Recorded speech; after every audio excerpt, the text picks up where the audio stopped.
Come in. Yeah. Quite a wide angle lens on that. It's actually quite nice to be fair. Good, yeah. My hair's all flopped.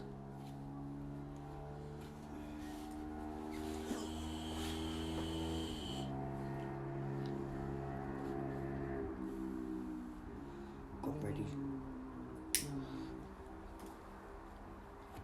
Just wait for people to turn up now. Yeah, that'll send me all the messages.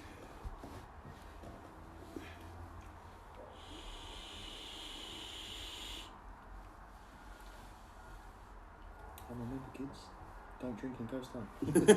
Don't Take drink it in possessed. ghost town. Some people actually would, you know. Yeah, I watched a possession video on YouTube last night. It fucking scared the shit out of me, mate. Because you know when someone's acting, you know when someone's actually suffering from something, and this man was afflicted, mate. Oh do yeah, you know what afflicted usually means? the eyes. Do you know what afflicted means? In a sense. Whatever it was inside of him was doing damage, bro. Oh yeah. Just come up on my phone. Yeah, I'll probably get a vibrate in a minute as well. No, I'm gonna open the window a bit.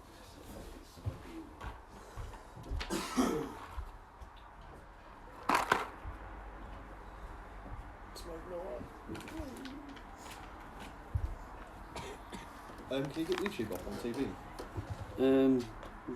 Yeah. You can get your YouTube channel sorted, and then say, right guys, go to this video at this time, and then discuss it that way as well. Could do. Could do, aka not gonna. Just waiting for people to turn up. Yeah, That's all. I'm a lot better with like visual stuff, and then. Oh yeah, we can do that. That's not a problem. It's Mel's phone. Whether or not it's going to hold up. Oh yeah, or you can do it on there, whatever. As long as we've got something that we can look at and then show and talk to people about.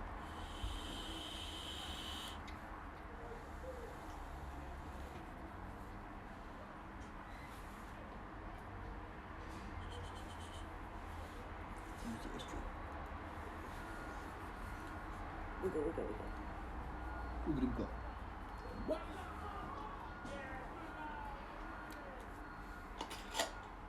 Just waiting for the weather to warm up now, and I'm gonna go camping. If you're up for it. You get a little hammock, 15 quid out of Decathlon, and a sleeping bag for £10.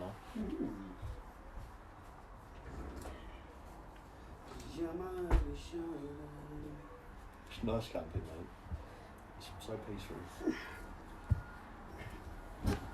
Oh, hello. Who do we have? I thought you said someone messaged them, so I just wait closer to go, wait, it's all Yeah, good. we've got one viewer on there, mate.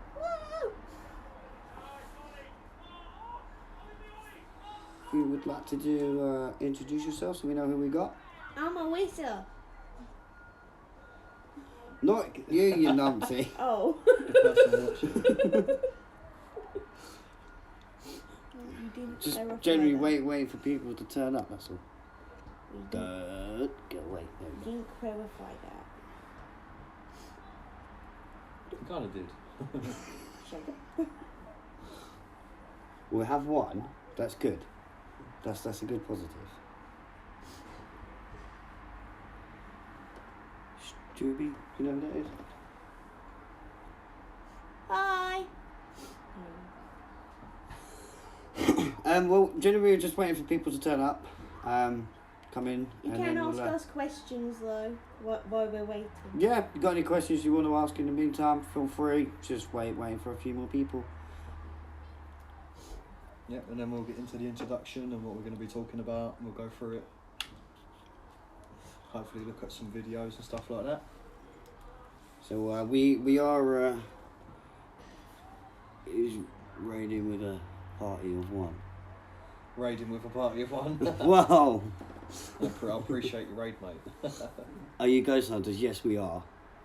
Hello, and how are you guys doing so far? Yeah, we're doing all good. Just as I said, just generally waiting for people to come in, and we'll start. But yeah, so The YouTube channel is Ghost Locators Official, if you'd like to check that out, if you're new to it. the link of our YouTube channel is actually on our. Oh, there's Dad. and I was lucky to get back at the right time. Yeah, no, of course, dude. It's awesome to have you with us, man. It's awesome to have you. So yeah, we obviously to clarify some of your questions now. We are actual ghost hunters. So yeah, so as I was saying, not to be confused with Ghostbusters. No, we're not Ghostbusters, unfortunately. Although that would be cool, right? It would be cool to have like rucksacks on your back and just have a little hose and suck up those little ghosts that annoy you. Yeah, pretty much like a Henry Hoover, really. That'd be sick, wouldn't it? That would be awesome. So we'll do a quick introduction. My name's Vinny. I'm pretty much kind of like a producer in Ghost Locators. Channel owner. So I pretty much run the channel. I was about to host you guys, BC. You seem like nice people, and I love Ghost. I appreciate it. I appreciate that, dude. Yeah, give us a follow. Check out our YouTube channel. I will be confusing you today. I'm naturally confused. Well, we're born confused in a sense, so. I already said my name. So yeah, Yeah, hello, I'm Chris, A1. So he's our cameraman. Obviously, it's taken us ages to get a cameraman involved, or a camerawoman, so to speak. Camera person. Dan, I take it you know that person. But yeah, so another cool feature. Well, I say feature, should I really say? So Terminator Gaming Nation. He's actually also part of our team. His name's Daniel.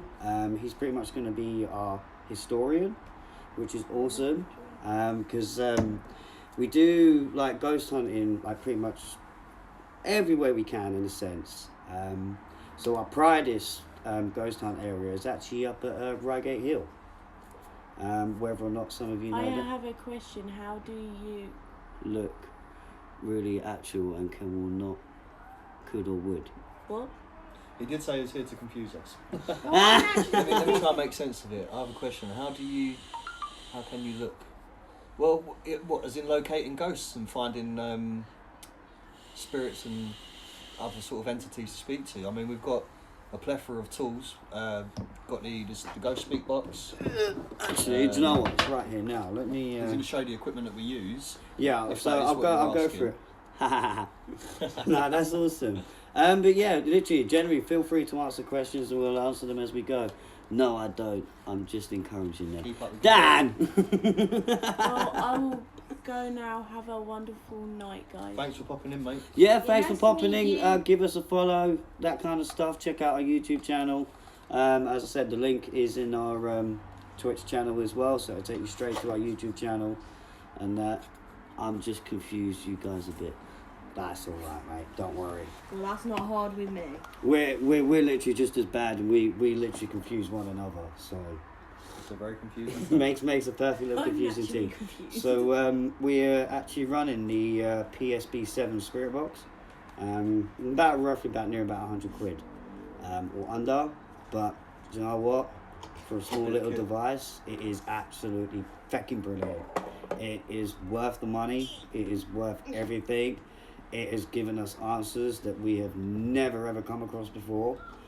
So as I was explaining about earlier, about Reigate Hill, well, let's just say this little beggar has saved our life. And then we've actually got our EMF reader, which is this one works. Stands for electromagnetic.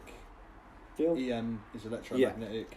Spirits can quite in often between give off conversations. Yeah, that's all good. But yeah, so we use these quite a lot. Have you done it in your own house? We've tried. I did actually try blocks, so we wouldn't really get through to anybody. So we have actually tried previous. I have tried actually in my previous house. I'll give you a little inside why. Obviously back in 2017, unfortunately we all said goodbye to my nan. So I did try, but because of like things like emotion and kind of like grieving, that kind of stuff doesn't really help, and that can bring on anything and everything. So in a sense, yes, but yeah. So to answer your question there, yeah, we have tried, but we haven't had much. Also, whilst you're trying to locate a specific spirit, you can also get evil entities that try to assume the person that you're trying to speak to. So, in essence, a spirit could pretend to be someone that you love and care about, and then take over that place and try and trick you and. Energy levels such as them are known as demonics, poltergeist, bad energy. So not like in the sense of a bad person, but the person may have a bad exactly. Yeah. So that person may be malicious in a sense and may not be wanting to cooperate. Or they just want to fuck with you. Oh yeah. There's always that as well. So. Kids, bless them. Kids are very, very good for the stuff like that. They're very, very playful, and they engage very, very well. And for some reason, I'm prone to it. I can remember, think it was our first time, like not our very first video, because what we do intentionally, what we like to do, is we like to go up and investigate the area first, so we kind of get a sense of what we're dealing with. And then we'll go back maybe say about a week or two after and see if we get a similar result, and then obviously from there we'll give you guys the content. We don't muck around. Like literally, if it happens, it happens. If it doesn't, it doesn't. So it's not a case of, like a lot of previous people, in a sense, they will try and debug. Yeah, they'll try and pretend that they've heard something, or they'll have a slight indicator of something, and then they'll just try to push on that agenda and just pretend. But we don't fuck about. We're not trying to fake anything. If we go on a day out and something happens, then brilliant, we've got something to work on. But if nothing happens, it's just nice to get out and explore places. We like to keep it real. Yeah, so literally everything we do is 100%. I wouldn't even dream of doing stuff like that, because it gives like false enticement. It'd make it boring as well. It makes it boring. The whole excitement is trying to find something, Like whether or not I don't know whether you guys have watched people like Mosaji. Yeah, you got Mosaji, Omar, which has oh my gosh. Oh my gosh, my TV. I like that channel's pretty good. I'm just confused. Is that the one where his girlfriend's the medium? No.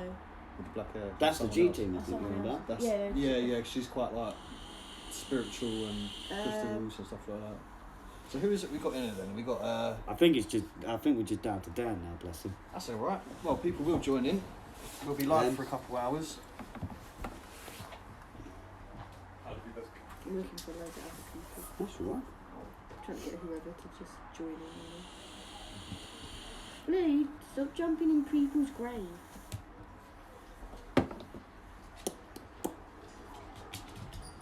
Sorry to make you feel like you're the only one there, Dan, but obviously the other people have gone now. I don't know if the dude who likes to confuse us is still here. Nah, I think it's just Dan, bless him. That's alright. Confusing we'll continue guy, in a second. if you're still here, give us a thumbs up. Blue's being fanatic is normal, but yeah, I'll explain Blue in a bit as well. Have you put tags on that on your video? It just that'll attract a lot more viewers. Can you got chat, mate? Chat. Bereavement. Bereavement, that's a good word. What's That's Dan. What's that for? Who's bereaving what?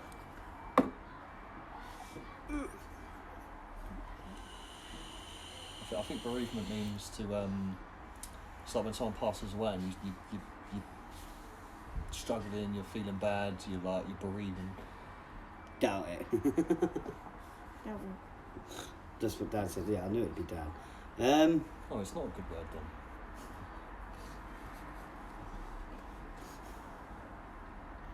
Well, started off great. That's okay. People join. Right. We've got another viewer just joined in. Welcome. But yeah, so. Oh, about your nan, you said the bereavement about your nan. It's like, yeah, so might have an effect on your ability to contact. So the ability in contact. Hello, people. Do comment questions and stuff like that. I'm Vinny. This is Melissa, and this is Chris. So yeah, so the bereavement of it is the fact is it can be very very difficult at times. Not just like a general time, but like the length of time that it takes to to grieve. Sorry. That's it. Yeah. I'll get my puckers out in a minute. But yeah, so you know it affects everybody differently. We're all affected in different ways. But it's just nice to try and do something. You know, I've been pretty much wanting to do this since watching Most Haunted, to be fair. And Love Most Haunted. It's a good to and you know what, they are so pucker, it is unreal. They have been in many, many places. They've been pretty much nearly all the way around the world now. And so that's where my inspiration came a long time ago. So, you know, so like going back to the bereavement is, you know, it can take an effect. And it can affect you, as I said, in many, many ways. It's not just going to affect you one way, it's going to affect you a dozen ways. So, you know, in a sense, it's kind of like making a new friend when you need someone there. You know, and that's basically what she was. She was my nan, she was my mum, she was my dad, she was my brother, she was my sister. She was everything that, you know, you could ask for in a parent. Like, you know, for like you, an example, like you've got the support from your mum, you've got everything that you need from your mum, which is great, you know, you've got all the support that you need. And that's what I had. And, you know, that affected me quite a lot, especially because not just like within myself, but because of how I was as a kid.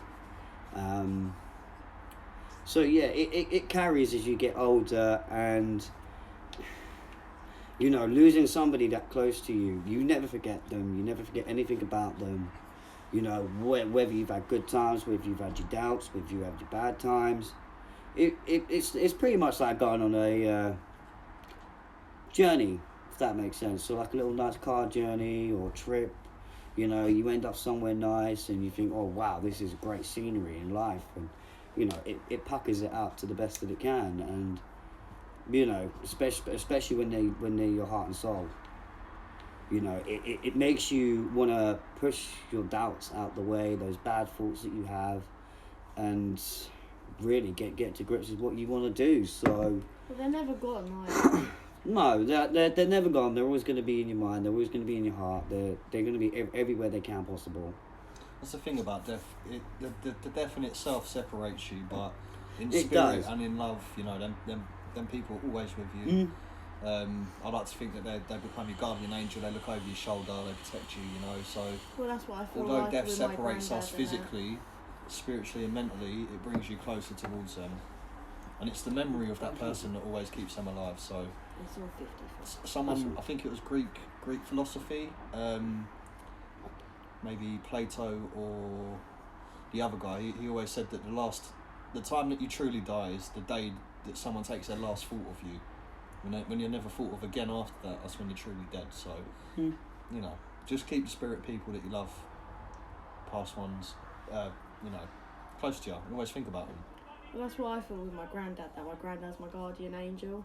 Yeah, and that's why they say living on in memory, because. You know. Welcome to the chat. This is Ghost Locators Official. Vinny, Mel, Chris. Any questions? Feel free to ask. Chat. And if you're enjoying your time here, share the link, send it to your friends. I have an itch. So I'm just going to bring up a picture about explaining basically what had actually happened and the experience that obviously my partner Melissa had a while ago, which was actually quite shocking. But obviously at the time of taking the picture, there's no light reflections. You know, it's just virtually is what it is. And is this up on the channel? It's currently up here. So there's also an Instagram page that you can follow if you do feel inclined to. I'll turn the brightness down. So basically what I'm about to show you is what we call orbs, or known as light anomalies, which are fantastic. But light anomalies can be an extremely rare encounter, but they do happen more often than not. So they're in a sense, they're rare, but they're common in terms of so they're very activity. rare. Let me turn that brightness down a bit. 9 times out of 10, if you do have a sighting, So- it would be an orb. basically, this thing here You can is get closer. the light anomaly, or orb as we like to call them.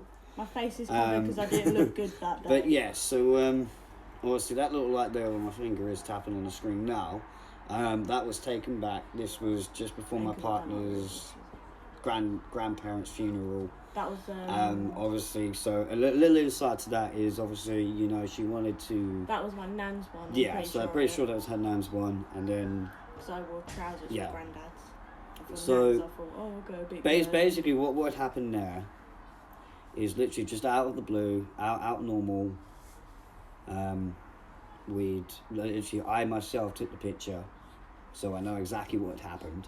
I'm the girl in the picture.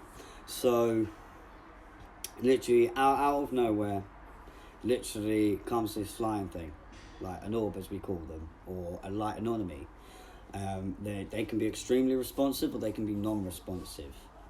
They do vary in size, colour, but because this happens to be a white one, it proves more of an angel orb, as they're called. And they usually come when you're in distress, you're down at your lowest, you're upset, and literally out of nowhere, it comes into camera, goes off the camera. I then go, can you show yourself again?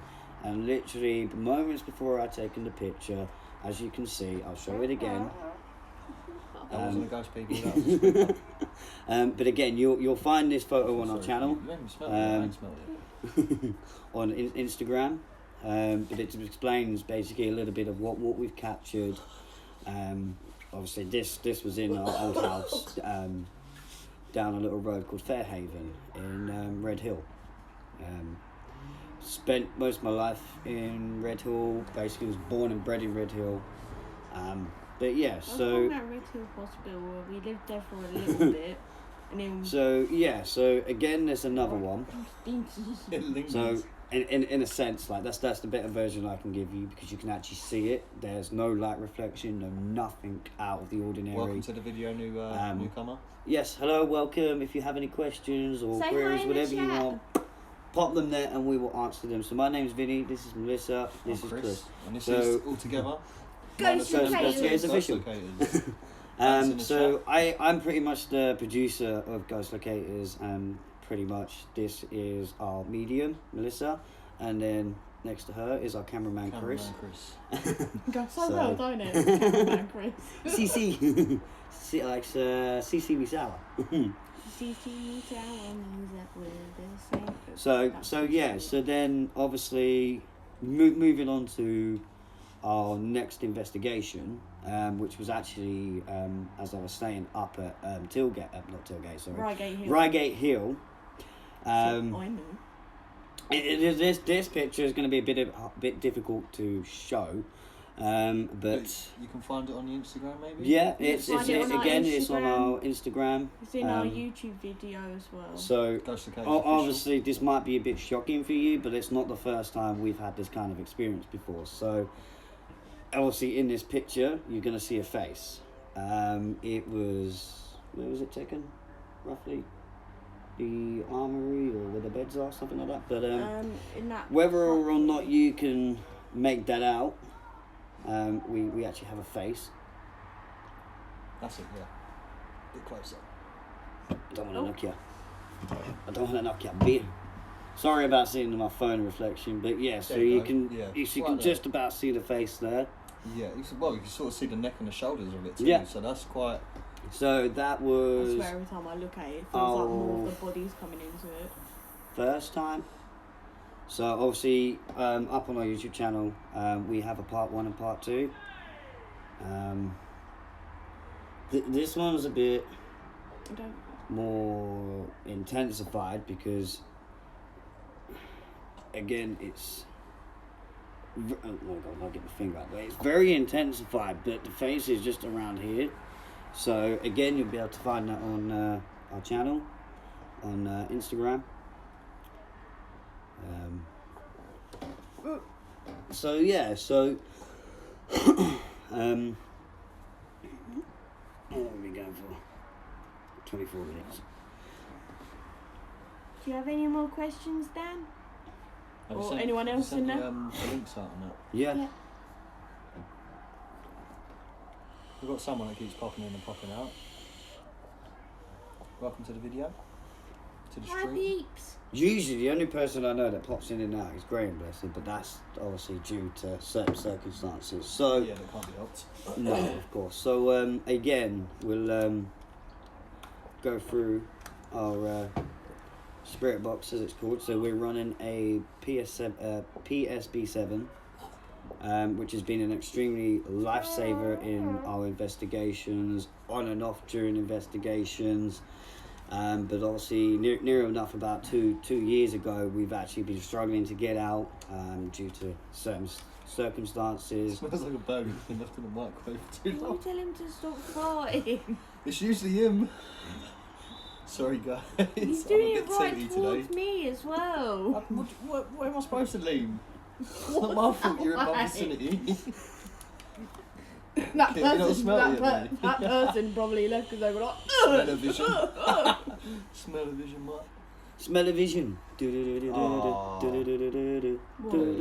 annihilated it. Was he That's your killed? favourite one, man. He's just picked bits off of it. Oh, God. What's your favourite Don't one? swallow it. The resident papa has decided to chew a whole niece. The ghostly Kate and Papa. Come here, come I here. thought you So- were about far then. I was going to say, don't No. you do it too. Fusion. Fuck! Did you see Mel go green in the smoke? We got a ghoul, ladies and gentlemen. We got a goal. His skin starts melting. Radioactive ghoul off a fallout.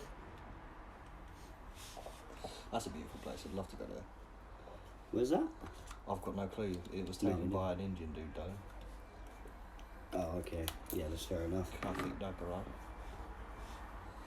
That's just amazing what humans can do, isn't it? Mm. Well, I mean, places like that, if you just go hunting there, I mean, you've got thousands of years of generations of people that are being buried there, and so Oh, so yeah. yeah, it's just going to be like an absolute hotspot.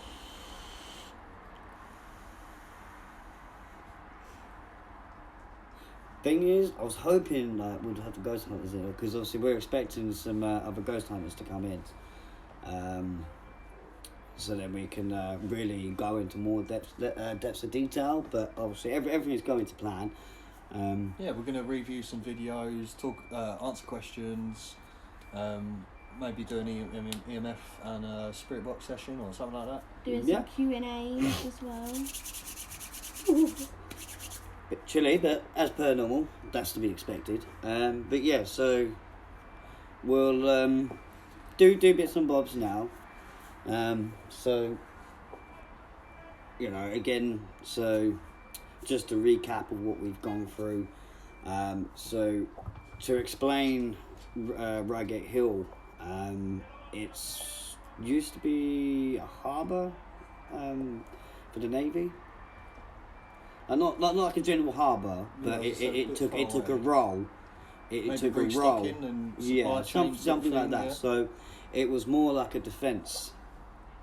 Oh yeah, 'cause they have the, back in World the War little- Two. Yeah, the bunker things they have Yeah. as well, like the points where you hold them off sort of Yeah. thing. So it took a really big part in the war, and obviously it played as a defence. It was a place where they would have had backup for ammo, general public going around there. So it played a very, very vital role. And again, it's what protected London as well. So Queen Elizabeth Yeah, the first. the First. If not, don't forget, Dan is in here. We can ask him because he's the historian and he does know a lot of stuff. Yeah. Help us out here, Dan. Blue, I'm not getting that boy. Michael Dobson.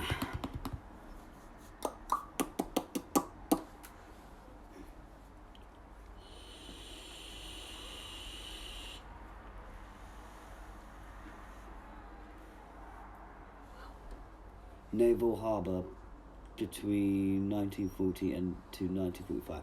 Yes, that rings a bell actually. That's Yes. the period of the Second War.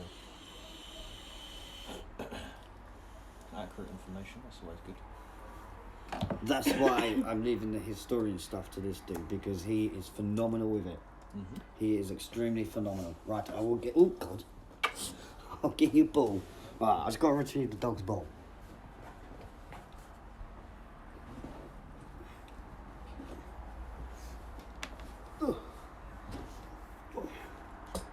That flopped. That backfired. Blue. But yeah, so Reigate Hall played a very extreme vital role I think in that's the what one he was between. after, mate. It's a black one, I'm pretty sure. No, You only get one. you're gonna get one. You're gonna get one, Michael Dawson. But yeah, so it played an extreme vital role between itself and London. It played the vitalist role. Oh, blue, bless him. Yeah, it keeps putting his balls underneath the TV unit, dude, and there's not much I can do because he keeps doing it. So it's a case of, what do you want me to do? You're the one that keeps putting it under there. You keep putting it under there, boy. It's a game you don't want to play. It's a game I don't want to play, and they can see your waggly tail. This dog is backing up. Beep, beep, beep. Help me. I've got a new spirit in the room, it's Vinny.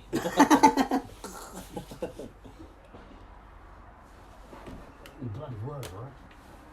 I was going to say, black one went under and the pink one come out. Ball changing colours. Sounds like a small naval harbour outpost. Yeah, pretty much. Pretty much, yeah. So it pretty much was.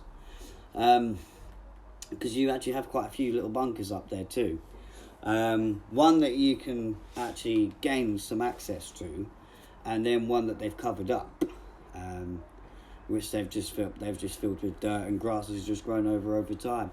And then you actually have a physical bunker, possibly connection to London during the Blizz. Again, that's it. Great place for what's it called? You know when you use that magnetic thing to find treasure, whatever it's called? I can't remember the name of it now, it's on the tip of my tongue. A magnetic detector. No, Metal like, you know, detector. metal detector. I'd like to go metal detecting and find some artefacts and things like that. That'd be a cool place to go.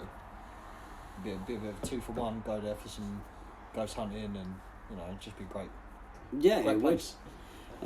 But yeah, so it played its part. Obviously, we do need to go back up there at some point. But I'm looking to aim to get up there. He farted again. It's past 6 o'clock, it always happens.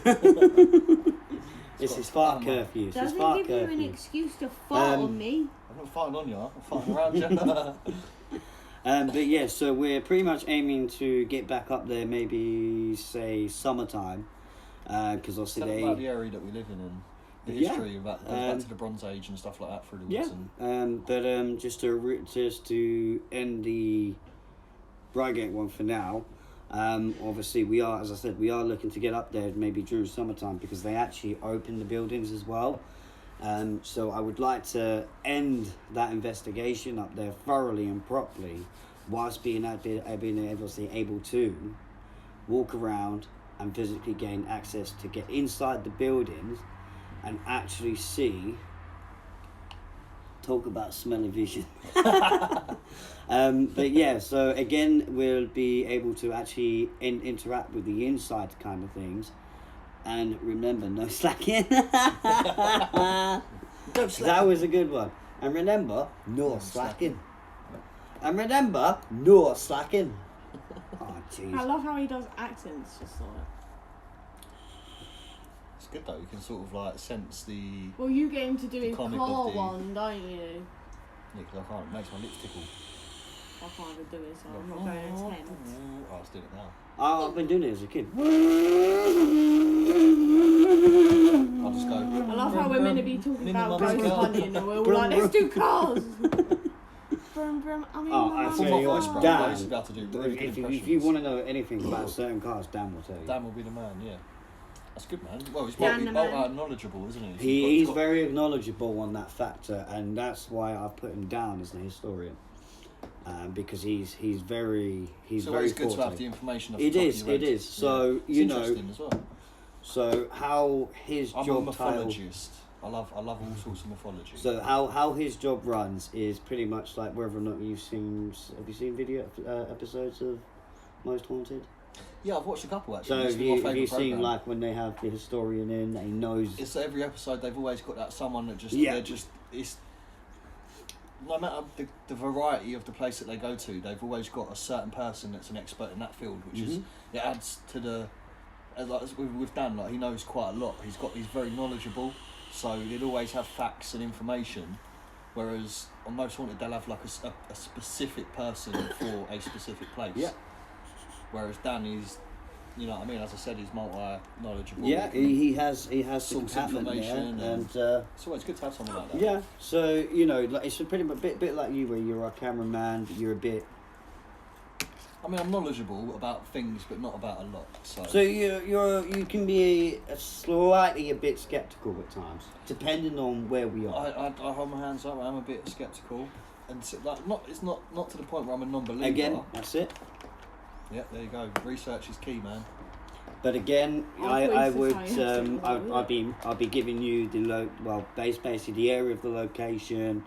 And as I said at the beginning, whether or not you were there at the time, I'm not sure.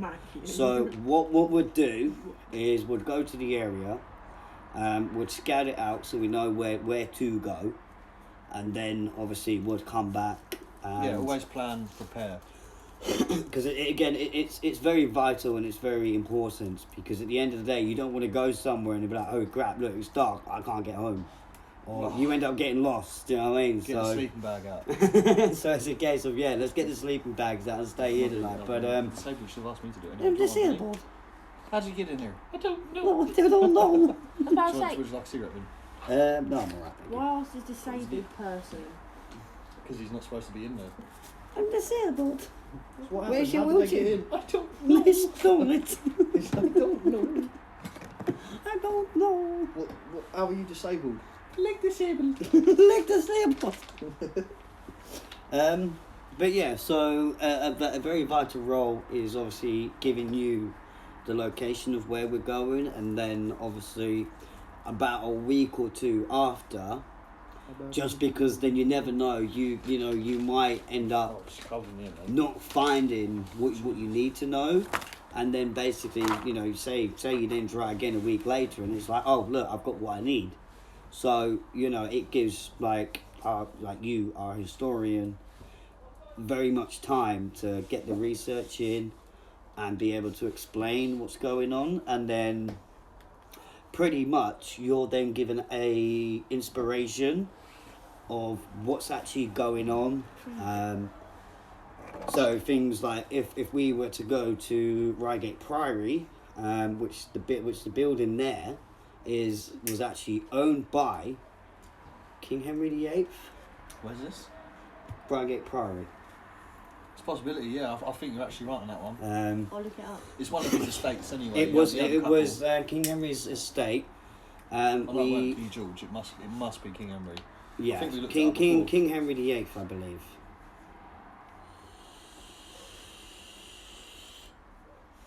It's weird just looking at the Queen, knowing that she's maybe semi-related, because she's actually got Germanic heritage. She's not full English, pun intended. But Reigate Priory is a Grade 1 listed manor house surrounded by 65 acres of parkland. Hang on! In the centre of the Surrey town, it is now home to a school and a public museum.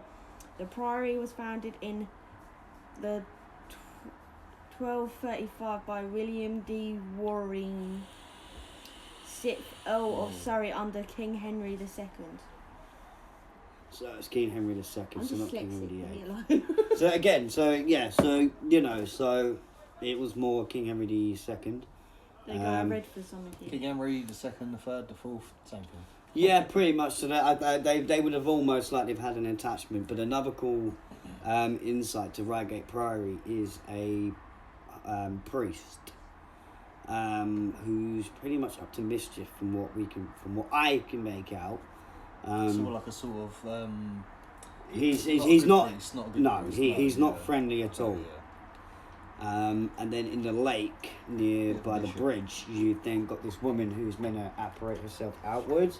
But again, we would need. Spirit? Yeah. Believe so. It could have a relation to King Henry in a I way. remember rightly. 12th century. Wow, that's so near enough the Dark Age. Pretty much, dude.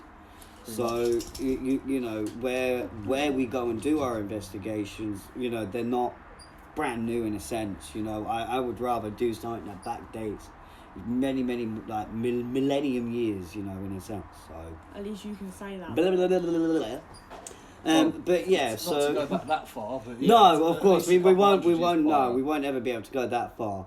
A millennia, we'll just be looking at cavemen bashing rocks together. And just so Pretty everyone much. knows, I'm not saying that word because I can't say it. Don't She's make disabled. me. How disabled? Brain disabled. Again, rough. Welcome to the chat, guys. To Sir farts a lot. Just thinks a lot as well, man. You had a wicked one, didn't you? Lethal, man. I could kill someone. with But farts. yeah, so again, we do things that date back there. Oh God, he's just bloody killed me. It's not me, it's a spirit. What? How is it not? I'm How? expelling a spirit. Expelliarmus.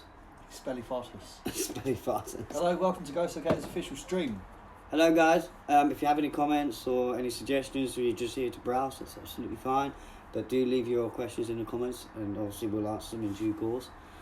Hello, new viewer, and welcome to Ghost. Oh, bless you, Dan. Awesome. Dan's on it, mate. Dan's on it like a booty cut. Yeah, please don't be afraid to ask I might any know questions. who the viewer is. We know him for ages ago from when we were doing our gaming stuff. Who's Okay. Dog then? Dog 279. That's great. X-Dog. I should know that. No, don't you remember Michael? Michael. I'll show you. Oh, as in Mike the Sniper. Yes. Oh, dude. If you are here, welcome back, my dude. I forgot I had him on Facebook. Can't stop long now in the middle of the game. Oh, bless, dude. It's awesome for you to come back. It's nice Obviously, to pop we've done a lot of changes in the years. It is. It is as well. Awesome, dude. It's awesome for you to be See? back. I love it when you have friends like that. They just pop in. We pop know out. each No, other years no, ago when me and Vinny were both doing This gaming. dude kicked my ass on Dragon Ball. I had to give it to him. I had to give it up. It's about man. time someone kicked your ass. He on Dragon Ball, mate. kicked my ass big time. I don't play But you no more. yeah, You so No, things have changed in a while, Just bounce dude. the same So again, how are you doing? Like, how's life treating you, my dude? I know, it's we been look different now. Yeah. I don't look So so yeah, how you babyfied. doing? It's awesome to see you again. I don't look babyfied. No. Ah. But yeah, Sick, so man. you know we've obviously changed a lot of things. Don't really do the gaming much, but I have actually set up a channel to do with gaming, just so then we got more content. So obviously the gaming side of things will still happen.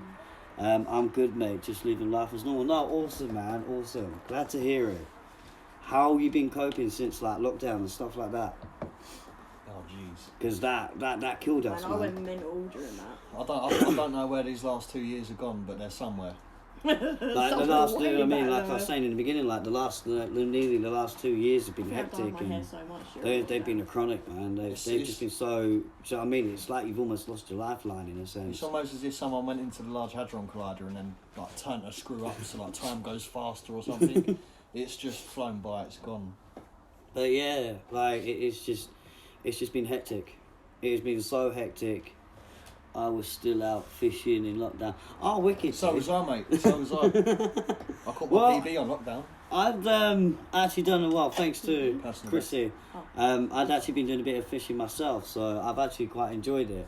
This is Um, Chris.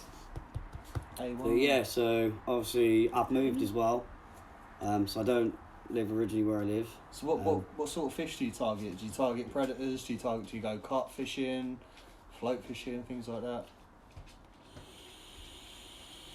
Ghost fishing. Ghost fishing.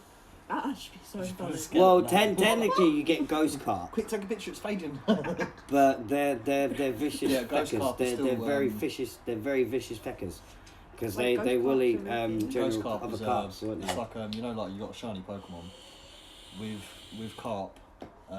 They can vary in... Match fishing and carp fishing also. Yeah, match fishing is my personal favourite because you never know what you're going to pull out. It's more disappointing when you go carp fishing and don't get a carp or even a fish at all. Whereas match fishing, you can pull out a roach, a tench, gudgeon. Well, we've obviously moved in the area of Crawley, and obviously we've got a lake, and literally every time we try and do carp fishing, not a single carp will go. I mean, I've caught nice. Oh, perch all day long, man. What about that £6 tench that I caught? Yeah, he caught a tench, literally out of nowhere. Literally out of nowhere. Hello, you. Yes, okay. Never caught a golden tench. Hello, kissy boy. That's on my list. But yeah, so... Were you getting jealous? You're getting jealous now. You're getting jealous. What for? Go on. What do you want? You got any questions before you go? Or anything?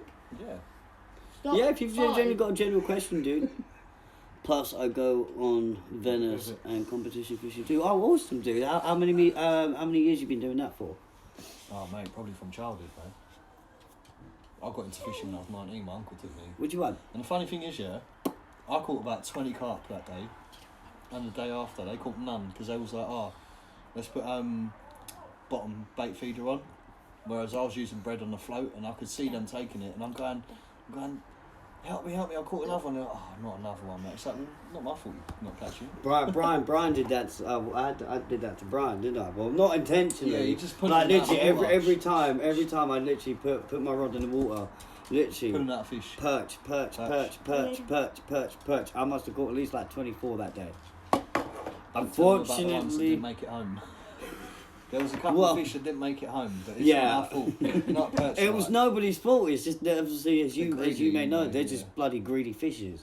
And the way they don't care. They open since I was a child, loved it. Hey, you called it? Yeah, it usually is. Yeah. Awesome. I wish I got into it when I was younger.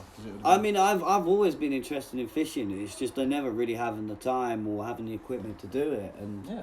Obviously, now that I've had the equipment to do it, it's been awesome. Like, it's been so relieving. It really kicks the shit out of mental health. It really, really does. So obviously been doing ghost hunts for... He said he don't hurt the tiddlers now, he hunts for the big fish. Nah, fair enough, dude. Even better. So, big question I like to ask is, what's the biggest you've ever caught? In pounds. Like, in pounds? Well, the most that you've caught in a session. I think the most fish that I've ever caught was about 20 something. It wasn't above 25, but it was definitely above 20. And I was getting dirty looks from everybody on the lake that day. I've only been catching kilograms. At first I didn't really know how to fish, and they're like, how's he pulling them out of the water? And it's, well, I try different things, you know? Well, it's just practice makes perfect. If you sit with your float depth like that all day and nothing bites, then you're not doing the right thing. Whereas I will change the depth, I'll cast out in different spots, and I'll cast out often. With match fishing, it's the attraction of it falling into the water that causes the fish to eat it. My biggest carp, 36 pounds. That's awesome. That's better than my PB by 10 pounds. That is a 26. Real fecker. That is good, man. Yeah, I've got a picture of it here, actually. Well, no, I think this one was £12.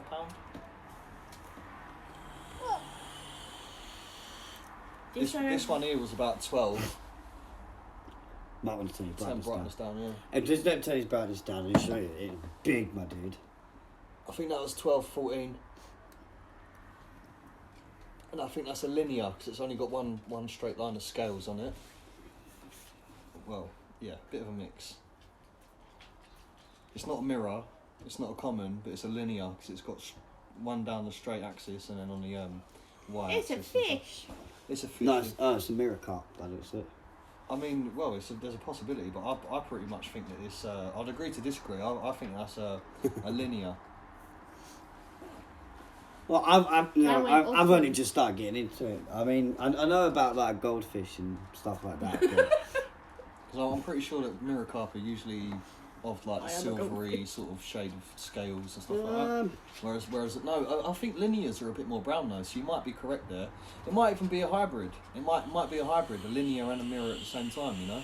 It's a possibility. It's a fish. We've got a 16, 17 pound goldfish over Hi there as well. everyone else. And we've got a white and orange ghost. that's a miracle. He's saying it's definitely a miracle. I'll take your accountability on that. I would. There's a factor he's why been fishing longer than I have, exactly. so I can't I was say going to say you're not wrong. there's a factor about that, and because of the amount of fish that he's caught over the years and the research I'll that take goes your into it. credentials, you know.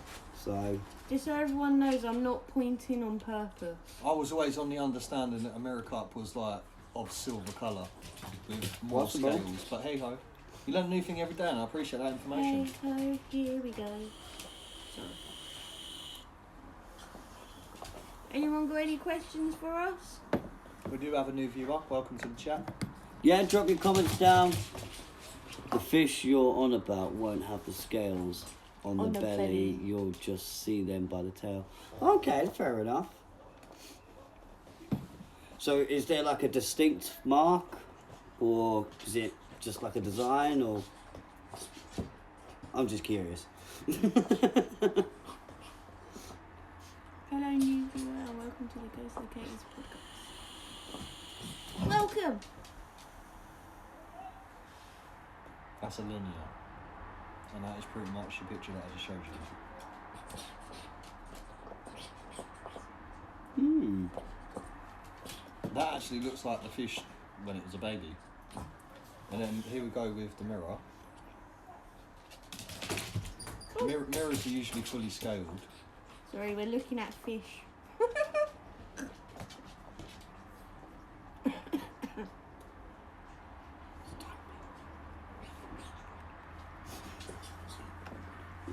But yeah, I mean, it's very difficult to tell.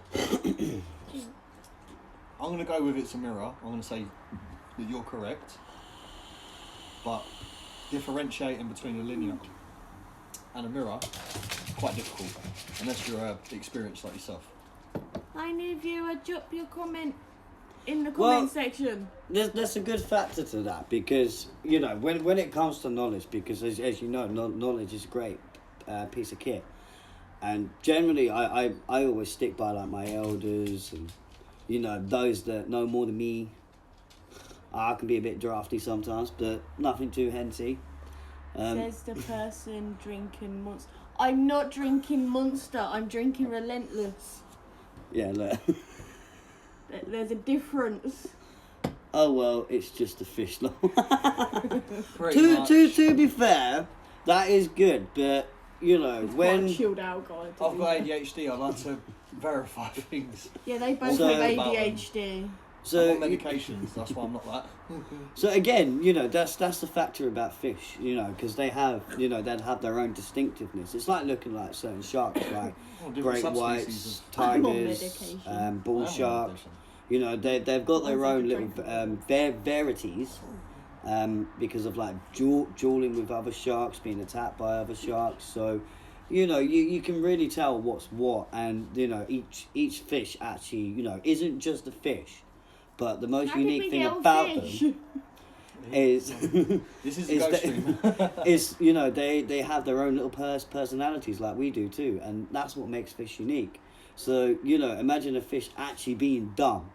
They're not as dumb as you think. Yeah, what? It's still an energy stash But it's not a monster. But that so time it's I am still an energy pointing. drink. What the point? Who Welcome said it was new a viewer. monster? This is Ghost Locators official. So you know, I've Drop always your comment in enjoyed. the comment section. I've always enjoyed things like fish, sharks, and stuff Also, like whatever that. viewers, question welcome you new want. viewer. Hi, new viewers. Yeah, Let's jump back onto the ghost information. now. Yeah, so sorry, we got a bit carried away, but that's We fine. always do. So we'll always happily interact with you guys. You know, if there's things like personally you You're want not to talk having about. a thingy right now. I'm drinking a Monster. Ah, what one? What one you drinking? You shouldn't be that's drinking a big caffeine this late question. into the day.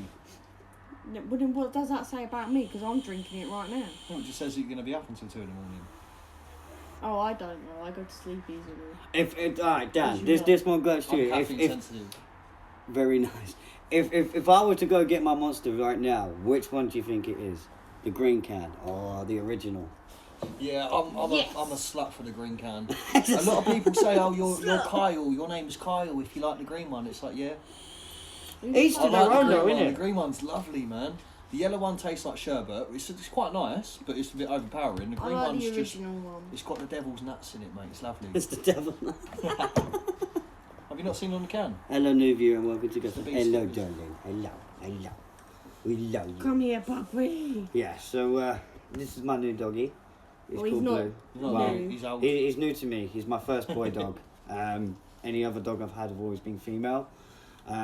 He's such an So just in attention case seeker. you're wondering what his breed is, he's what we call a mixed breed. So he's got 3 different dogs. He's a pug, cross Jack Russell, cross Lassie and Asbury. Official. He's 7 now, aren't you, boy? Loves his treats, loves his walk, and the yellow one tastes like Sweaty sweet feet. Sweaty feet dipped in sherbet. Lovely. I do like the Doctor. The Doctor. Yeah, Monster, I don't the know. Doctor. It's Is lovely. that Doctor? It's got Yeah, it's that's called the that Doctor. It's got a yellow textured one with- can, Oh, I'll show and you. that is beautiful. Drop your mate. comments in the comment section, people. Yeah, we're eager to hear from you guys. Yeah, so we're not just like generally here to talk about like the ghost stuff and like the experience and stuff like that as well. We're generally here That for you one. guys. Oh yeah. Okay, so is that's the one that's got like the bristly kind of feel to it, isn't it? Like, Yeah, so like lemony it's a based one. textured can. Yeah, it's a textured can. Yeah, it's quite nice. Do you know what? There was a Sod Lego you lot, I'm promotion. getting my monster now. See, we've been talking about the sweet stuff, and now he needs it. He's got his relentless sour twist on the windowsill chilling out. Oh, I finished that ages ago, mate. Well, he's devoured. It's been eaten. The yellow one is disgusting. I do agree on that one. This, the first time I tried this, Dan introduced me to it, and do you know what? It is the Dom. No, I thought we introduced Dan to it. No, Dan wanted to try it, then It's you the told Need him where for it was. Speed of the monster drinks, mate. Sorry, I can't help it now. It's got to be Dom. God I'm still damn it, you drinking all. Relentless. I'm having a fucking beer, So- mate. Oh. Pick my missus up. Give her one of these, mate. It's pretty much got like a sour Ain't got twist to missus. it. But it really hits your taste buds really definely, and it's so nice. Maybe. I don't want a bird. I said one day. Yeah. A birdie? No, he said he doesn't have a missus. I went to him, one day you will. He Aw. goes, I It's don't not want like I one can't yet. get I one, went, I I can don't get mean one. What do you yet. mean? I don't want one. Just don't Amanda want put one. me off, bro. Fucking Victorian fucking weirdo. What? It's not her fault, but she got this weird disability Okay. where she thinks that she's from a different generation, and She it's thinks like she's from the Victorian you're turning era. on your radiator and your electric TV, and you're telling me that you don't feel right in our time. Well, why? Well, it's weird. It was so strange. Well, let's say 2 or 3. I'm Let's blind say to 2. this. So, I just lost her. you know, that's the thing about certain people, and you know, It's we're not her all fault, but I can no, actually- exactly. You know what I mean? It's not generally And that someone's person's being rude to fault. my It's son. it's just, you know, people are who they are, and you know, it's you That's know, as I amazing. said about sharks, they have their own personalities. We have our own personalities. It's just if there's things that we like and we have in common. Every Like animal Dragon Ball, that has a Dragon brain Ball, has the capacity Dragon Ball. to think. You And know, have that's personality. just what's called common But interest. insects don't. They don't have brains. They have water inside their heads. Therefore, they can only commit to tasks like drink, eat, sleep, build, protect. Whereas anything that's, you know, like a marsupial, mammal, anything that has a brain, they have the capacity to have their own consciousness. Science has let animals down in that case, but they do. You tell me that a dog don't have a personality. You tell me that, you know, You dream about Dragon Ball. Vinny does, yeah. Vinny's Dragon Ball dreams go, come here, come here. I'm still salty, mate. I'm still salty. What? I know he's just jealous because I beat his ass every time. And do you know what? There was a good few times where I whacked you about 10 times in a row. I beat his ass with a Cyberman. When I was drunk. What was that an excuse? I was drunk, man. Yeah, have a whiff of this, you cunt. Oh, no! These two, eh? It don't normally smell this bad. Has anyone ever had a fart that smells like a roast dinner? This one smells like something crawled up my bum and died. And it's still there. I'm so glad we're not like. They're going to be tolerant, like, what you roast know. dinners have you been eating? Look, I had a roast dinner yesterday, yeah, and I'm fine. Same. I don't know what it is I've eaten. What have I eaten yesterday that's just I How don't are know. we meant to know? Well, you weren't around us. Oh, you're meant to be a fucking medium. Be psychic. Well, for a minute. the thing is Not about meant to Dragon know Ball. what you Yeah, ate. do you know what? It's absolutely I don't brilliant. even remember But to be honest, it I all fucked started around between like me and my brothers. So Oh yeah, 4-day-old frozen pizza. Oof. Oh, no wonder. Burnt No it one- a little bit. I think it's the burnt that's caused You. my revolution with Dragon Ball started as a kid. Obviously, it came out in 1989. Yeah, 1982, that kind of era. 80. No, it was older than that. 1980 something. Yeah, about 89. The anime, yeah, because Goku was. he was only a kid back then. Oh, you little pervert kid as well. So was Bulma though. She's like, I'll show you my fanny. He's like, like, "Oh, I don't want, that." I don't want to Innit? see He your was like, tranny I don't want to see fanny. that. No, it is actually quite old anime. Do you know how you piss off an anime fan? PG. When they ask you what anime you watch, tell them you watch Pokemon or Simpsons. They hate it, but it technically is an anime because it's an anime. It is. Cartoon. It's pretty much like American Dad, Yeah, Family that's an Guy. anime, Seriously? yeah. About what? I've got the farts, mate. I bet it's about Dragon Ball you watch. It's either about that or it's about him fighting. So I know the manga come out way early. Yeah, look, but the thing is about fighting is it's 1986 natural. really. 1986, well, that ain't fucking natural. Okay, so I was right about the 1980. I need an exorcism on my battle, mate. You are Yeah. going to need an exorcism. Exorcism. Exorcism. Exorcism. Exorcism. Oh, he's got an exorcist. He's got an exorcist growing on his back. Christ compels Carry you. on with me everywhere. Just. Can I make the exorcist? So, yeah, so pretty much from the age of Christ, 5, I was diagnosed with ADHD, Amongst other things. amongst the other things. At the moment, he's got a generalised anxiety disorder that's undiagnosed, but because I have a diagnosis for it, I know that he's suffering from the same thing I am. 1989 was when Dragon Ball Z was first released. That's when it was first aired, but it was created in 1986 in a manga. No, because it would have... You gotta turn your It was back. flashbang. yeah, but does it stream. state Dragon Ball Z? Or was that Yeah. just Dragon Ball? No, Dragon Ball with the manga. Manga, Which is so that's... technically the beginning of it. Yeah, so that's when it came out. So when did Dragon Ball Z start? So it must have been what Dan was saying. Dragon Ball Z is most likely that, yeah. No, Dragon Ball Z was 1989. That's what. But this could be the manga. That's Farting is Yeah, the I- most deadliest weapon. Women like it when you cover their heads under the sheets. No, they Dutch don't. oven! Dutch No, oven! they don't. Don't encourage Get the anyone. I will beat you up. Dutch oven, mate. Listen, I couldn't even order one of these. I feel like a bloody Jew. I will beat you up. True. Okay. And no. And definitely no. Random thought. I wonder if you can concentrate a fart into a juice and put it in someone's vape. Imagine that. You're sitting there like, oh, I can't wait to have a... I think That's some like the evil Bean things. Isn't Boozled challenge. Do you know what you could do? Bean boozled. Jalapeno juice in someone's vape. No, bro, I've never felt spice on the inside of my lungs, but that's how you get it. Jesus Christ, mate! Imagine that. Any That's of a you vape- two ever watched Ben Phillips? I can't stop thinking about that now. That'd be brutal, mate. There's a prank video to do with Ben Phillips, and he gives Elliot a vape. Like, I think it's just like a general vape pen, and then they're inducing it with some kind of spice, whether or not it's like jalapeno-y kind of thing. But mate, the result of that prank Was that on a film endless. or something? No, Ben Phillips Ben is Phillips. a YouTuber. He's a He YouTuber. pranks his brother. He always constantly keeps pranking his brother. I know exactly who you're talking about. Yeah, the blonde guy. He's always getting pranked, didn't they? Why are you recording? And he was sleeping like that once. They superglued his hands. He was dicking out to go to the hospital. That was funny, man. There was an episode he got arrested for That having Jack, what's his name? Jack, mate. Jack, mate. The guy that you messaged you on Insta. Oh, Jack Jones, that creepy Jack boy. Jones. He is an absolute waste man. Take away Someone went the up here and put a pizza in his face and he called the police on him. But he runs around doing worse than that, spraying fart spraying people and that. Listen, if I'm in town or I've gone to London for a nice day out and you spray me with fart spray, police won't be getting involved, buddy. You're going to be wanting to call the ambulance. But he hated it. probably used the Scotch bonnet. Oh, ouch. I was at work Sorry. one day and my mate Warren, he grows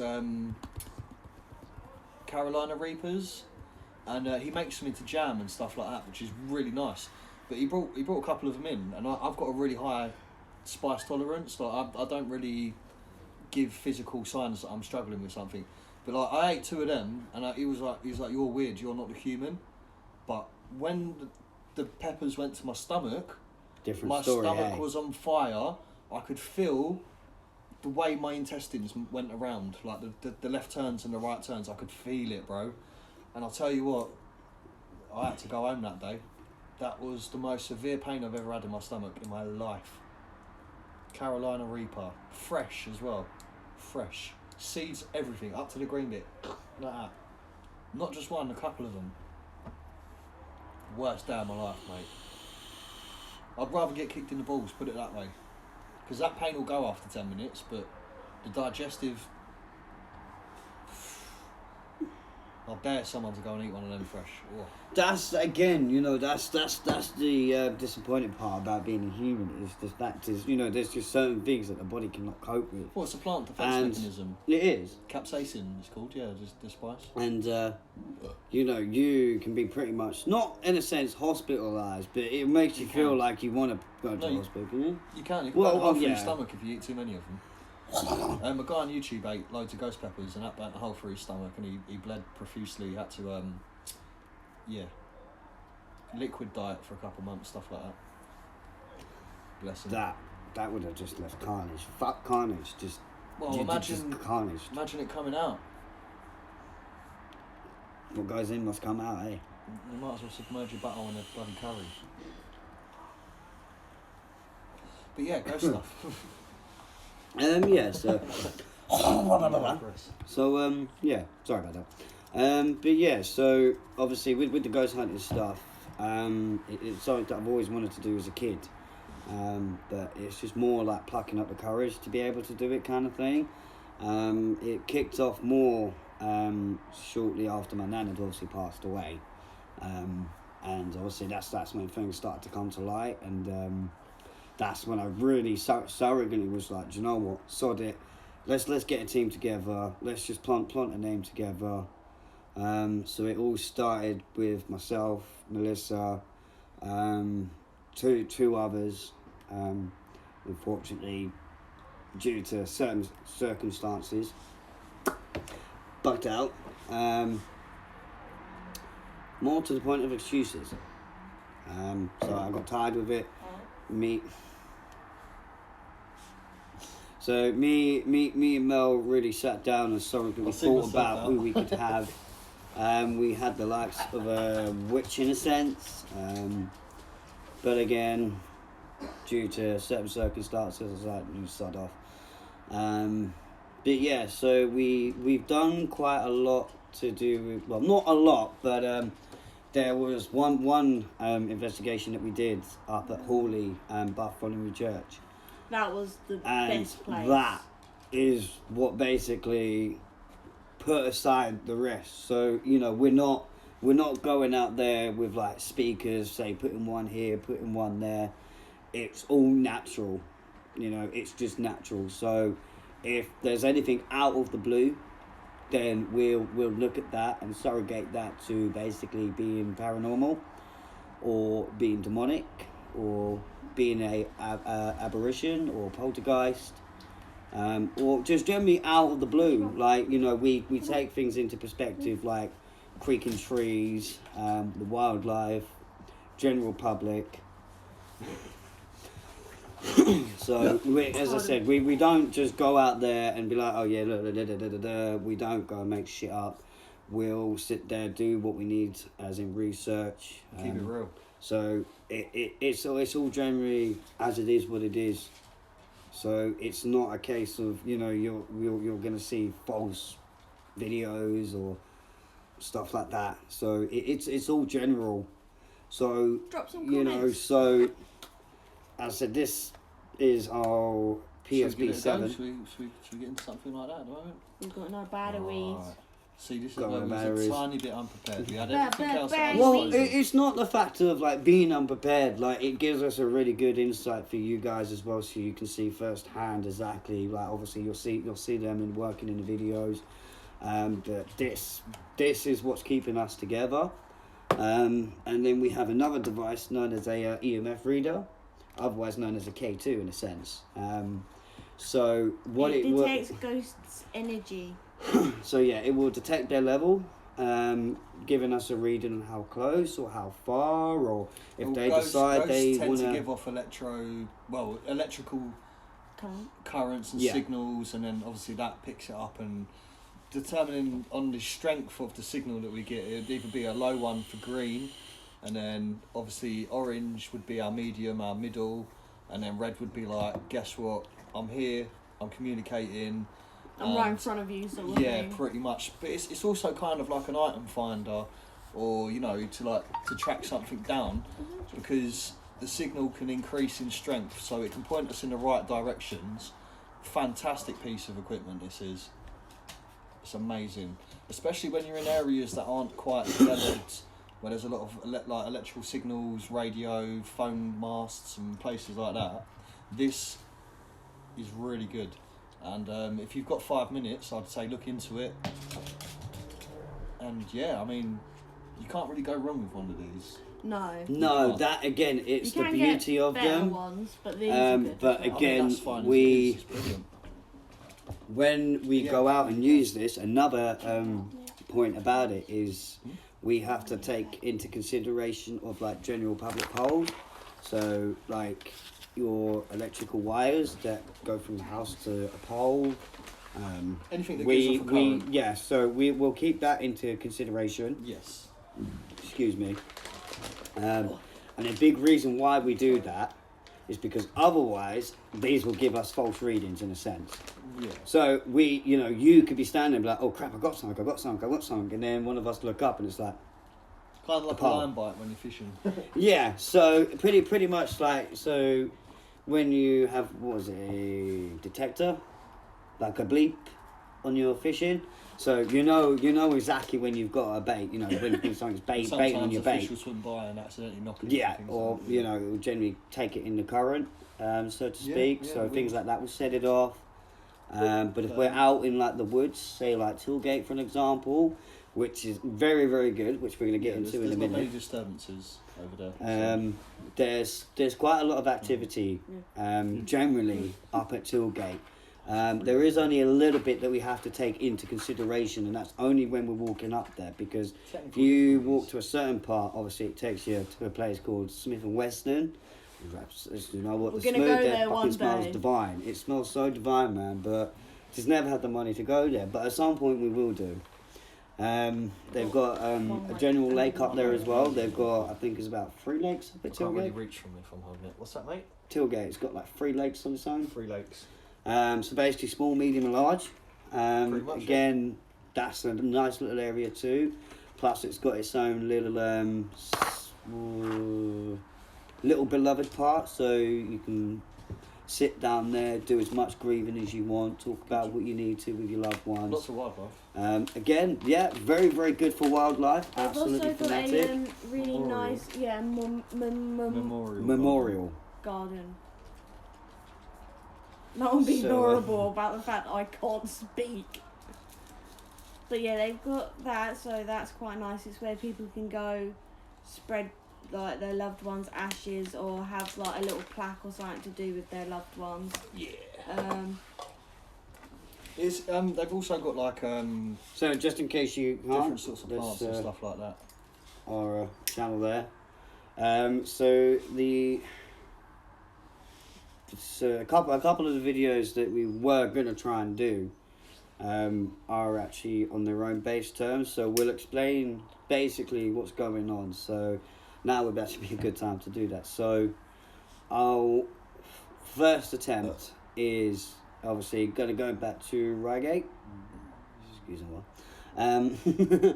So Sound like blue growling. so obviously we're doing we're doing Reigate Hill in parts. So obviously as I was explaining earlier, which I'll re-go through, We are looking to go back up there maybe mid-summer time, because they'll actually be, we'll actually be able to get inside the building, do some EMF reading, do some spirit bot action, and do like general responses. But we'll be able to actually physically go inside the buildings and inside the bunkers that they've got up there as well.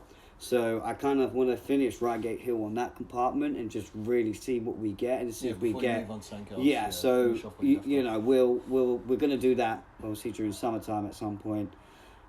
So obviously I would have used part 1, but obviously that was done without the equipment.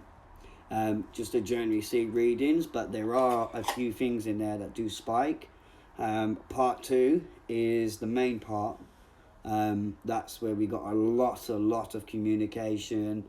Oddly enough, obviously Mel went into a trance and things were happening which made it good for content. I don't remember any of this. We wouldn't in a sense, but so obviously that's when we started to use the equipment a lot more. So obviously that's back when we just basically had our spirit box, and then a bit later on, I'm not sure if it was just ignore it. It didn't happen. It's called the fart stream at this, right? It's those floorboards again. Yeah, it's the floorboards, mate. I've got squeaky floorboards, mate. Sorry, he's got a super sniffer. So, again, so like going through things like energies, people, general energy, your energy levels within yourself are going to spike. You're going to end up feeling like hot spots, cold spots. There's a lot of it up there as well. Yeah, I'm quite sensitive to cold spots. I've got a very good gauge on temperature. So again, I mean, if you want to check that video out, obviously that's on our channel. It's under Ghost Locator's official Reigate Hill Paranormal Hauntings Part 2. There is a Part 3 coming. Obviously, as you'll know at the end of the video. It depends if you want to watch it all the way through. If you do, that is awesome. Obviously, if you enjoy it, we will be doing these podcasts quite regularly as well. And it's not something that I've consulted Vinny on. I've mentioned it before, but I've also got an idea to set up a website. They've already got a Facebook page, and maybe do some outcalls to people that view, people that watch along. If you're experiencing anything paranormal in your house, in your area, anywhere that you think that we might be able to be of service, we'd love to come along, check it out. Do you know what I mean? Because if you live in that house, so like things like friends, family, you might have viewers. Yeah, so you might have a relative that's going through these kind of problems, or if any you want activity at home. Or even if you want to suggest a place to us, you can happily suggest a place to us. Suggestions are welcome, very welcome. Yeah. Like, so if you know somewhere near you or anywhere, a very good example to give is the Queen's Mary ship. However, that's abroad, so we will have to travel for that. That is one place that I would love to go to. There's a sunken B-12 bomber as well in America, in Nevada. Love to go to that. That'd be awesome. Scuba diving as well. You can go swim around it. It's awesome. So another factor about Reigate Hill is it actually had a plane crash. A B7. Is it a B7? So the B variant of a plane. Airplanes. Are you talking about Reigate Hill? Yeah. What's the time period? As in the date which they would have maybe been used at? Dan, look up Reigate Hill. You're the historian. Yeah, he probably knows off the top of his head. There's only a select few that was going through World War II anyway. I'm pretty sure it was a B-17. B-17's ringing a bell for me. Flying Fort, Queen of the Skies. No, you'd have to write it in. Just do B-17. Yeah, that's the plane that crashed, following multiple casualties and death. As far as we know on record, the whole crew was basically killed. There are no survivors whatsoever. Yeah, up to about 10 people per craft then, really. I think it flew over from America, this plane, and had an unfortunate seeing. I think it was America that was developing them, like manufacturing them.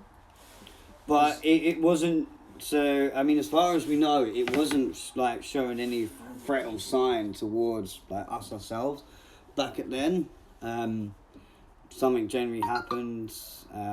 Whatever happened, it could have been due to manufacturing error. It could have been a faulty engine. It could have been the fact that the plane got shot down. Most likely shot down. There's many things that are causing stuff like that to happen, but we, again, that's something that we need to investigate ourselves and get a better understanding. But again, it's just one of those things, whether or not we do or don't, it's just 50-50. So, and like I was saying earlier, we're not just going out there to make crap up. It's a case we're of going to get pure evidence. It's guns blazing in a sense. So pretty much like standing there, getting shot at like the Germans or Russians or the Japanese. So, in which case, we might need a German translator. That was a joke. No pun intended.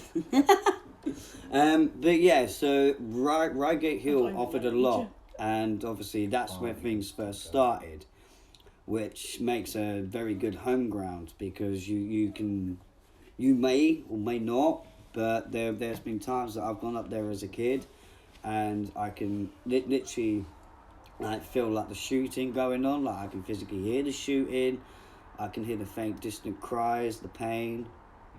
So it's like an echo. Yeah, so it's like a realm. Feel yeah. like all the pain. So you can physically feel the environment taking control, even if it feels like it's windy or it's cold. It goes warm, and you just think, "Hang on, what the hell's going on?" It's not outside. just like you get weird smells as well. Yeah, so you can get weird sense of smells, which is another sign that a spirit could be there. I've always thought of time.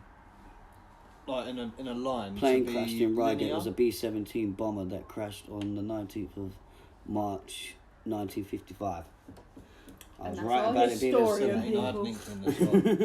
But yeah, I think of time as being a linear sort of process. You obviously got the present, and then you got like the now, the current, right?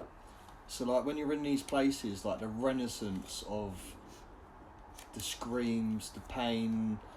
You can feel it. Like you may not generally feel it yourself, because most commonly things like that wouldn't really happen unless you've got some kind of connection in that kind of area of perspective. So I can't stop it. It's like you like looking at you, Mike, like with your fishing. You know a lot more about that than I do. But then, looking at a historian's point of view or looking at a ghost hunter's point of view, you'll end up getting the same common answer. It's a case of it's possible. Yes. It's not a case of it's not possible. It is very possible. And the biggest threat to a ghost hunter's life is a demonic.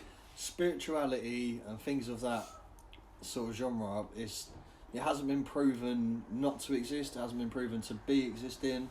It's in a state of purgatory at the moment. Science hasn't evolved to be able to see things that aren't there. It's usually because. I've obviously I was obviously jumped 10 years ahead in by accident. But yeah, no, I was going to say it is 1945. Yeah. It wasn't 1955. It was definitely. Yeah, so basically near the end of the Second World War. Second World War. So as you know, a B-17 had a bomb. Yeah, that's right. a bomber B-17 had an unfortunate end. However it crashed, however it went down, nobody knows. It's hard to tell, but it's not hard to tell. 90% so, is probably shot down. Once we go back up there again, up there is not what happened. And it's like pretty much like playing zombies on Call of Duty. The more times they bring it out, the more better we know about the characters and how things progress. Or looking at a general survival game, like the more you survive, the more better you become, and the more confident you become. So hopefully during summertime we'll go back up to Reigate Hill, and really end the investigation and make it quite lengthy. So we might go back there now and then anyway. Oh yeah, we're still gonna go up there regardless. But we're just generally gonna look for general evidence. Because Reigate Hill has a lot of history, not just like with the World War. It's like with pagan times. It's its own area, and it connects to Box Hill as well. So Box Hill itself is quite a bit of a yin and yang area. You've So got, like, partly a good and partly bad. bad side at Box Hill. And then you've got the likes of like Southampton Court, that kind of area as well. So kind of like the Viking area, which will be a great factor. Which takes us now to our other video, which is to do with Tilgate. So Tilgate is actually pretty cool. For many, many reasons. And for one thing that I like the most is it dates back to the Jurassic period. A big factor of mine. A big factor of mine, and my favourite era in life is dinosaurs. Not much is known. It doesn't state too much, but we are looking at general suicides, hangings, that kind of stuff, possible rituals. And there's a lot of witching trees. Yeah, so Tilgate has a lot of witching trees. Trees that have been manipulated to grow a certain way. And that's where, if you're looking, because obviously we're doing a series of ghost walks up there. So there's going to be many to come, because Tilgate itself is it's a big ass forest. Whether or not you both have been up there yet. It's hella deep. It's very deep. It leads. Well, it's hard to tell because there's so much of it. But it goes pretty much towards the way London does, mate. It follows the motorway all the way down. So we're going to be looking at doing that in sections, so like per episode, which we were generally going to be doing weekly, but obviously in our time of being here, we've had some altercations. And those, we won't go too much obviously I'm not going to into go into too length of detail on that, but those altercations basically being not very nice, and it stopped a lot of us doing ghost hunting. It stopped us from pretty much going out, and obviously not generally just because of COVID. So legal action has been taken. I'll leave that as that. But yeah, so hopefully in the next few months, not even in the next few months, hopefully within so maybe in the next few months we'll get back on track of that. We are looking to get a episode 2 out at some point. So we're not going to be stopping on what we're doing. No way. Not now. Not ever. So if anything, Tilgate itself was a war zone itself. There's many reasons that give that authority, is because of like little bunk huts, little bunks that roam around. So I think that pretty much would have been between Britain and Canada. Does that sound about right? He's talking chill on that one. With Tilgate, pretty much more like Canada and Britain, wasn't it? It was basically in Tilgate. There was like training areas that allocated space to. Yeah, it's for Canadians and British soldiers. They basically trained up some of the lower brigades and regiments. It wasn't just for that. There was also ammunition stores. There's a fair few ruins up there. They're so ruined today that you actually have to keep a really good eye out for them, because there might just be a couple bricks left. But if you was to get a shovel or ground penetrating so we've even come across like an old, like very old Jeep that's basically almost pretty much on the verge of Titanic. It is rotted. You can just make it out, but it is rot to crap. So that's obviously going to be for another episode at some point. That may come in like maybe series 2, season 2 kind of thing.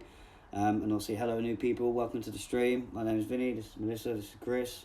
I pretty much am the producer of Ghost Locators. This is our medium, and then Chris is our cameraman. But yeah, so it's got a wide range of variety up at Tilgate.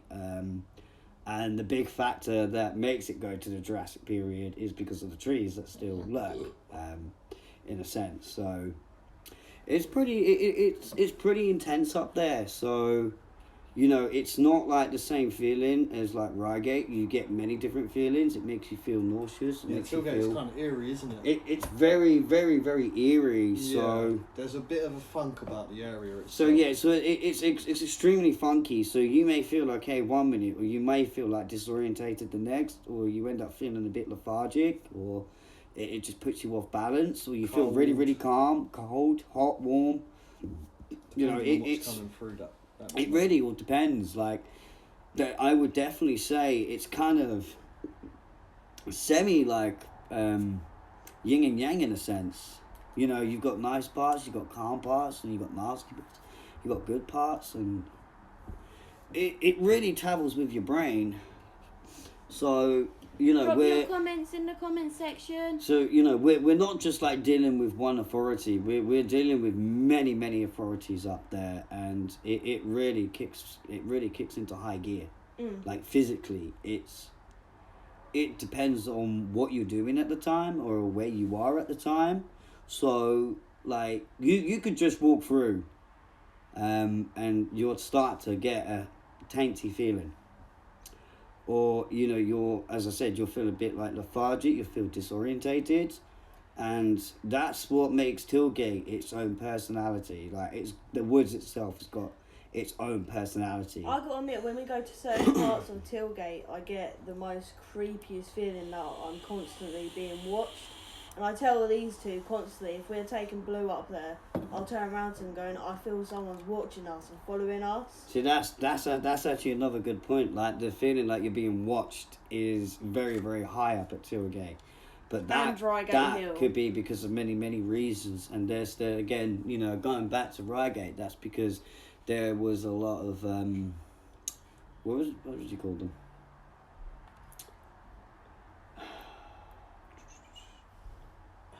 Those white people that you see.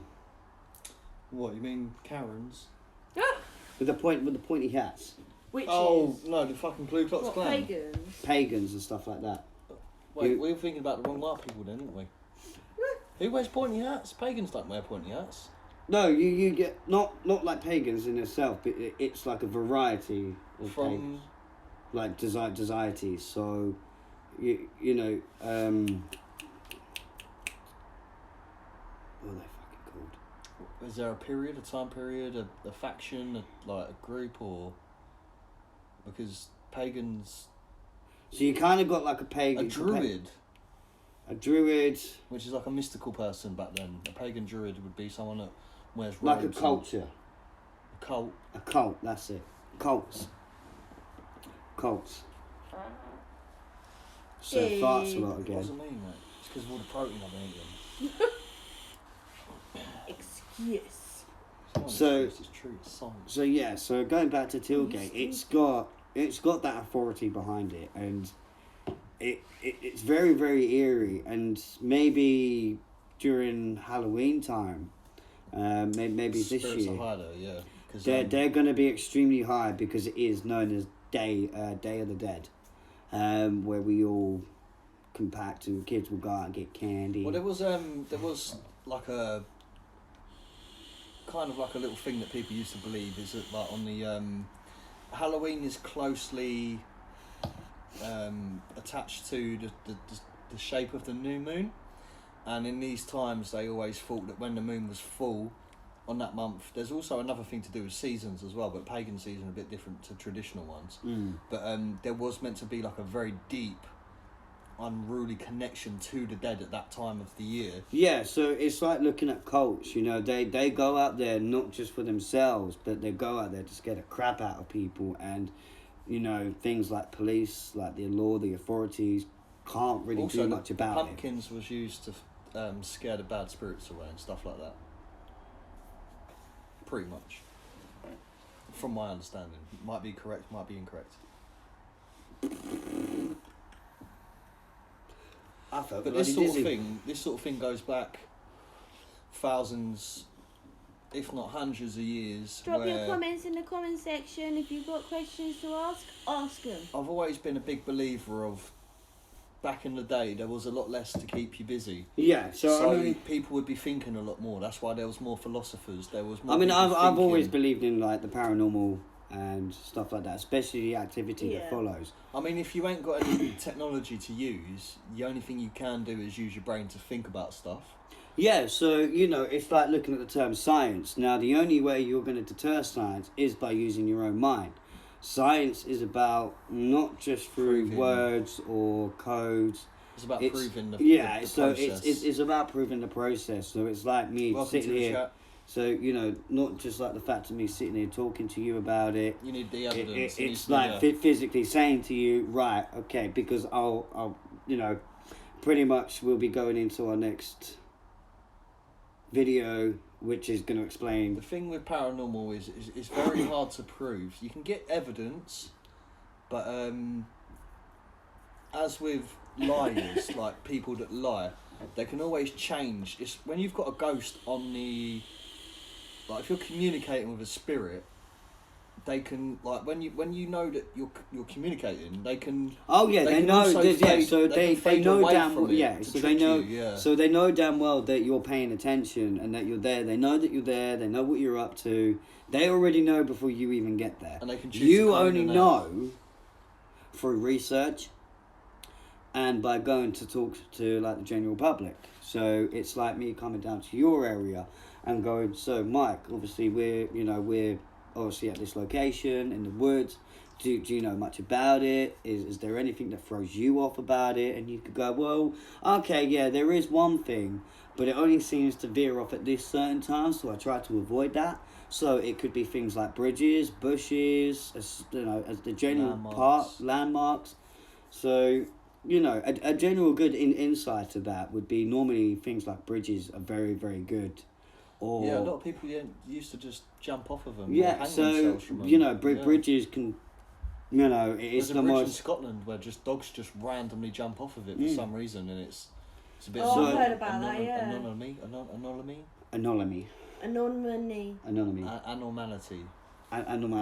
Yeah, so strange. Yeah. But people tend to find themselves in them places more often than not, so really good places to go if you want to try and, you know, communicate. So it's like looking at suicide. You know when you generally don't know when somebody is about to do it, but no, the click of a finger, their body, their behaviour.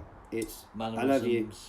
Yeah. You know, the term "I love you" comes out at an unexpected point, and you're just that's it. But it takes a lot for somebody just to go and want it to end their life. Like it's. I mean, I've had something like that happen to me. Well, not to me recently, but a family friend. She hung herself on the. You know how you got a staircase that goes up. She had a binge night. She drank alcohol, consumed some drugs. She hung herself. We knew she was depressed, but the last 2 weeks of her life was the happiest we've ever seen her. Just to rub it in my. And her little boy, 11-year-old boy, come downstairs to make himself breakfast before school and found his mum. But as Vinny was saying, like with suicides and things like that, it's genuinely the people that seem the happiest. Yeah, like you know, you can sit there being so by body language, their behaviour, not the fact that they're destructive. You know, they're going to be more calm towards the end. You know, so imagine having a relationship and you're sticking through, and literally over a time period that gap gets bigger and bigger and bigger, and then to the point of it just drops. And when I say it drops, we're looking at things like the distance in the person. Personality changes. You know, the person's personality is going to change. Their becoming behaviours. more happy for no reason. Yeah, so you know, it's like I'm okay, I'm fine, and then you turn around and you just. When they say things like "I love you," when I'm gone, don't be like. When they say things like that, that's how you know it's going out. Yeah. You know life. You know someone's just going to. But 9 times out of 10, when it comes down to people that commit suicide, they're usually the people that have the unfinished business, the people that linger, the spirits that stay around. They're waiting for someone to sort of communicate so they can get that out, or even just to just unload. And then it's strange because they are stuck in a way, aren't they? Because You're basically stuck. So basically, the body and the mind is stuck in a parallel between itself, purgatory, and the fight. So if you could imagine, imagine looking at the war. Also, I know it's a reluctant thing, but at the same time, it's like a key passion. Like that's where a lot of PTSD would have started. People would have started shell shock. The fear. It was mostly kids that die in war. Kids that pretended to be of an older age, 17-year-olds, 18-year-olds, 19-year-olds. It's always the young that die for the rich. Oh, the sofa. Like, it's squeaky, man. Squeaky. Before Christmas just gone, obviously talking about suicides and how it's so daunting. I mean, I get suicidal every now and again. Well, people, stress can cause it, stress can bring it on, but it's about willpower. It's like a smoker wanting to quit. Unless you've got the willpower to do it, you're generally not going to do it. Everyone has the willpower. They just need to train themselves to ignore that little voice in the head that tells you to do things or my favourite quote is training to beat Goku. Now, if you could beat Goku and obtain a high power form in him, bruh, you're laughing. You deserve it. You might think of it every now and again, and that's the thing about. Welcome to the chat. This is Ghost Locators Official. We're a ghost hunting channel on YouTube as well as Instagram. We're actually comment in the comment section. So obviously not just generally talking about like suicides. We are generally here to actually help people with things like mental health, anxiety, depression. So we've all had our little reluctancies in life, and obviously, it's been one of those things, and especially because of like last year and the year before, it has been very, very difficult for people. So, we generally want to comment in the comment section. We generally want to create a community, a safe place and for everyone, a very safe environment. Like we take bullying very seriously, and we're not reluctant to let it go. So, if you have any interest in the paranormal entities, that's good. Cryptozoology, any of those sort of things, if any of them give you the slightest bit of dopamine, things that make you happy, things that you're interested in, just come chill with us. Follow us on our ghost walks. Jump in the chat when we're live. Things like that. Just come chill out. Relax, ask questions. Talk about what you like. So our podcast will contain like our experiences and going through like previous videos, and and in the coming future we'll actually be able to sit here and actually show you exactly what's going on. But obviously today just gives you a very good insight of who we are. So I'm Vincent. This is Melissa. I'm Chris. And that's Chris. So I pretty much. I'm pretty much the producer of Ghost Locators, and then this lovely lady here is our medium, and then this lovely chap is our cameraman. So cameraman Chris. But yeah, so we're generally out to not just make a brighter world. To help. We're generally if you need here. A friend, we're here. Yeah. I mean, don't be afraid to comment if you've got any questions. Even if you don't want to, if you just want to sit back and relax and kick up or have a drink or whatever, just chill out with us and ask questions. If there's anything that we mention that you might seem interested in, go for it. I mean, we're here for you guys. We're not here just for ourselves, but we're here for the community. We're here for everybody. You don't even have to ask questions about ghost hunting if you don't want to. If you want to ask questions about us, get to know us. Yeah, you can ask general questions. If you feel like you're having a bad time, then we can always introduce you. We can entertain you somehow. Yeah, it would be awesome. I mean, to the new viewer, if you do have any questions, now would be a great time to ask. Are you interested in the paranormal? Are you just chilling out, browsing Twitch, bored? Whatever, just speak to us. We'll speak back to you. And throughout the stages of our time here. So that's actually a good point. Is we're not here to ignore anybody. We're here to generally, literally, I can see all your comments now. No matter how many followers so the second it comes gaining, up, we'll make you kind of like a priority. But obviously things don't go on, then So if you feel like you're in a bad zone or you're in a bad time. And I'm Dan, acting as Ghost Locator's historian. Yeah, so obviously Dan, known as Terminator Gaming Nation. Obviously, if you guys are interested in gaming, then obviously please go and support our historian. He's fanatic. If you have any dates or anything like that you want to know about, ask him in chat and he'll reply to you. Obviously, I mean, if you're ever interested in when we're doing ghost hunts and stuff like that, please feel free to ask. We are actually in the middle of sorting another one out at some point, so that will come in the next coming weeks. And we all love the idea of having a community, and yeah, you know, and go. It's alright. It's a tough road to the top. It really is. But at the end of the day, if we persist and we continue to do it, I don't even know who's still in here. There's two people. It's Dan and It'll still be Dan and Mike, I reckon. But yeah. Mike the sniper, you still here? But yeah, so you know, especially back in 2019 when obviously everything kicked off with Corona. Now, I knew.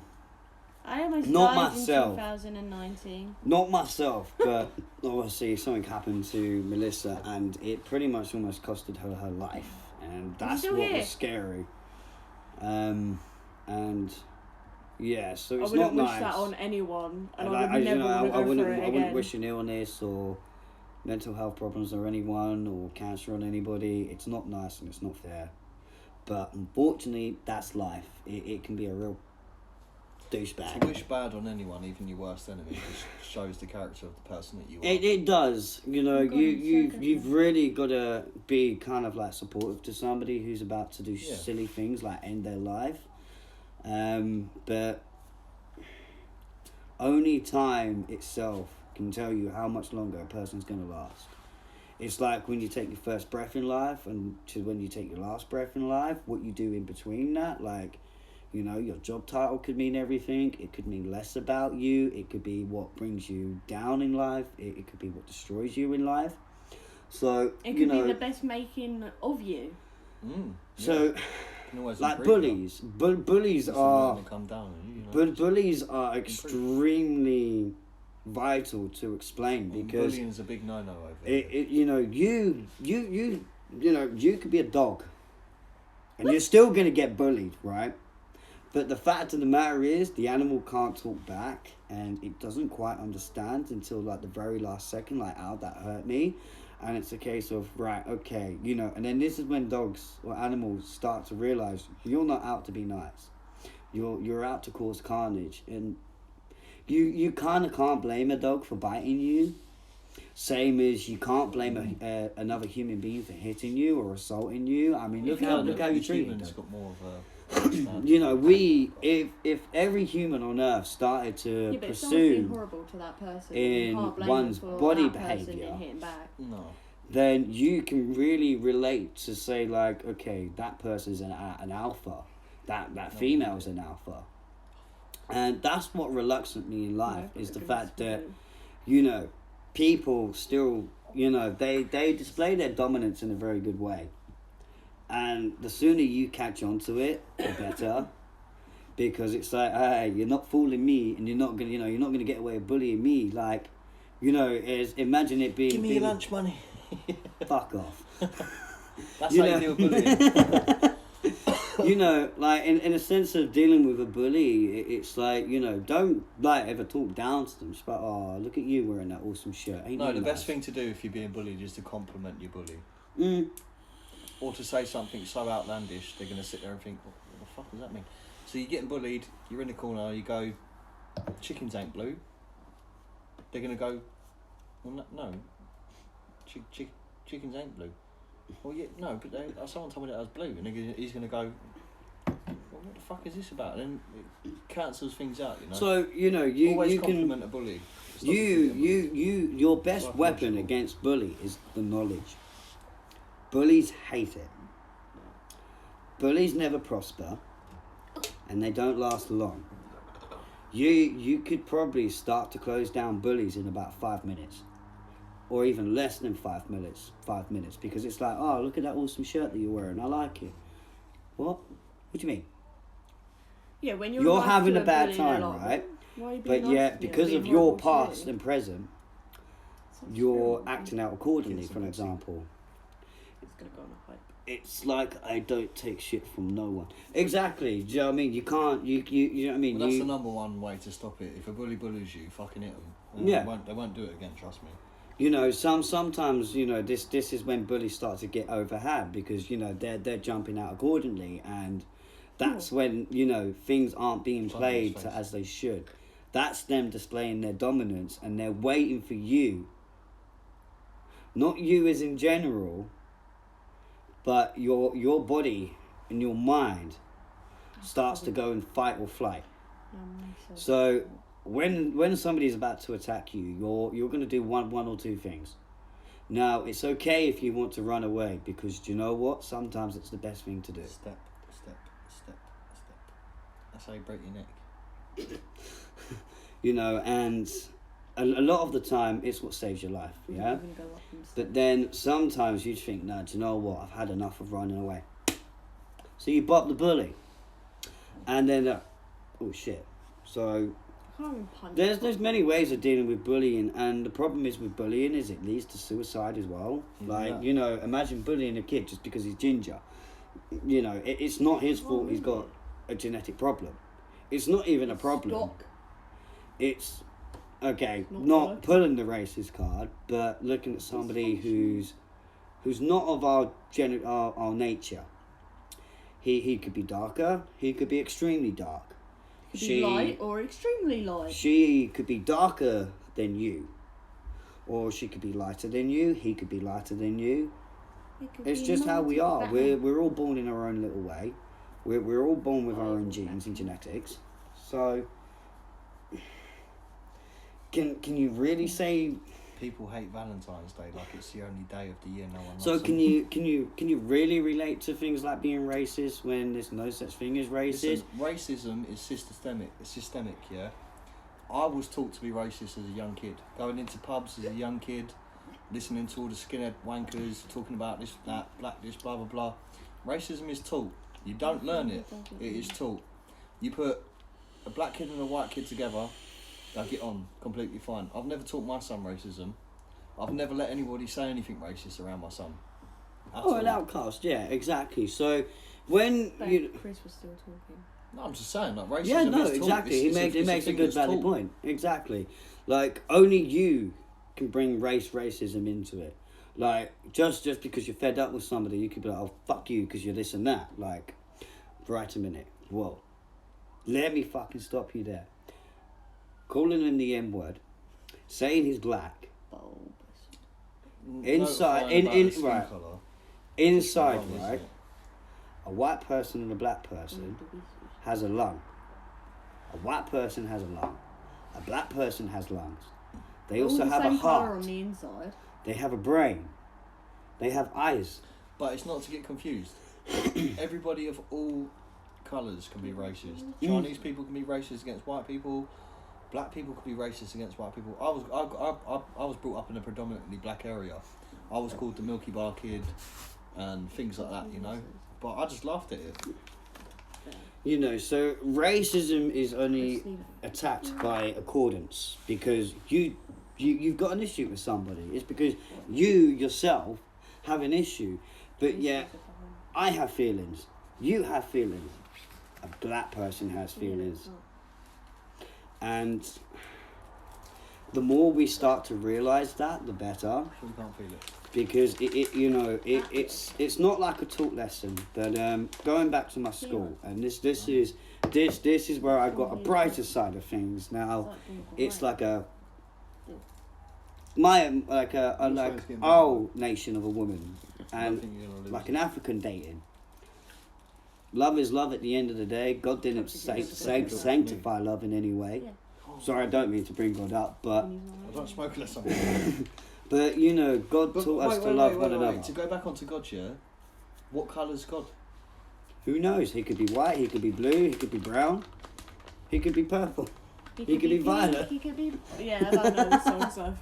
So you know, so that type of bullying and racism doesn't stand in anybody's authority. You know, I've gone to school. I've played football with those generations. I hated school. they actually turn out to be better.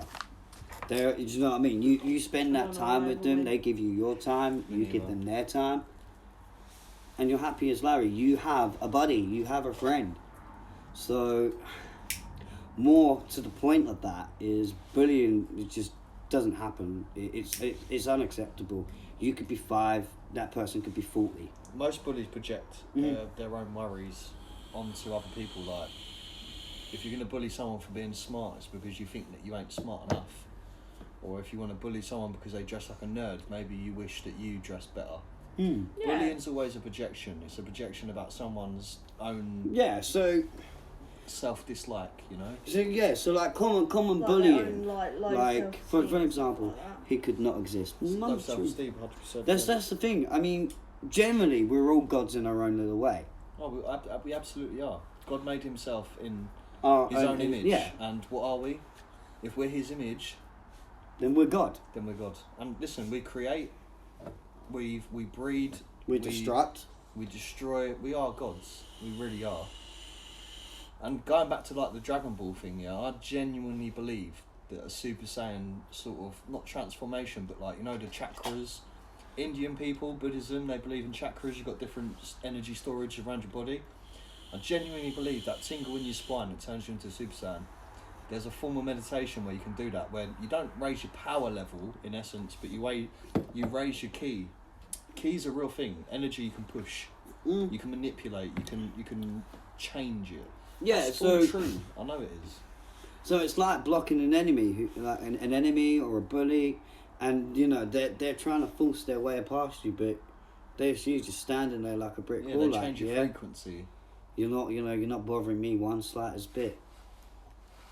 So, you know, he'll give up. Go find somebody else. After a while. You know, it may take a while for them to stop, but generally, sometimes the law in that perspective, they only have themselves to blame too. So, you know, going to our next video, which is a church down in Hawley called Bartholomew. Now that's that's what kicked things up for us, and I've set up like an encounter video too. So whether we've encountered something that's out of the blue, like we have with Hawley and Bartholomew, so it's quite frightening. It's disturbing, it's eerie, it's catastrophic in a sense, and it's our very, very first encounter of what could possibly be demonic. And basically, the subside of story is, obviously this relates back to my sister. Which one? Who shall not be named, I'm sorry, for purposes. Her and her friends were playing around with what we call an Luigi board. Now, we will be taking that seriously should we catch anybody doing it. You have no choice but to be respectful at all times. You must obey all laws and logic to do with it. Sorry about keeping in the law. But there's a reason for it, because you generally don't know what's coming through. Zozo, Satan, the devil creatures, and anything. Devil finger. 5,000 years of death. So anything's possible to come through on a Luigi board. Whether or not, you know, I'm a bit reluctant with Paranormal Activity, the films. So. Excuse me. So, you know, you're not just trying to bring something in. You're dealing with something that could quite happily break a glass, torment you. Poltergeist is German for violent ghost. Yes. And it can be very, very dangerous. Very. It could cost you your life. You know, through the fear.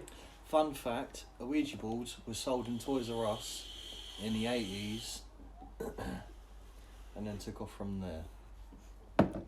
I do know that they was sold as toys in the beginning. The dates might not be correct.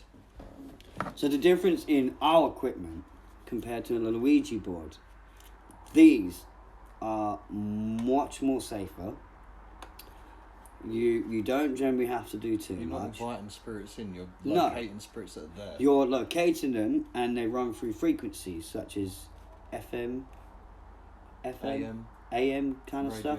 So radio frequencies. So if you do watch the videos on our channel, or you've watched general other people, like, I'm going to have to be reluctant here. Hasbro has the rights to the things like the GT Paranormal. Yes, if you're unfortunate enough, and that's why I'm saying, you know, they can be used, they can be fun, but they're not fun. They are a substance of a toy that must be taken in the utmost respect. Well, it was in the 1800s, sailors used to use them as a pastime.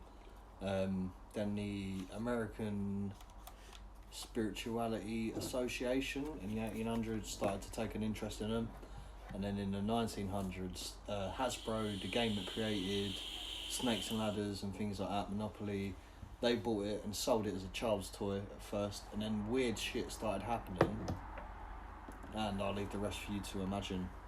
So it's your imagination that can run wild on these things, but they're not toys to play around with. Luigi boards can basically send you into fear.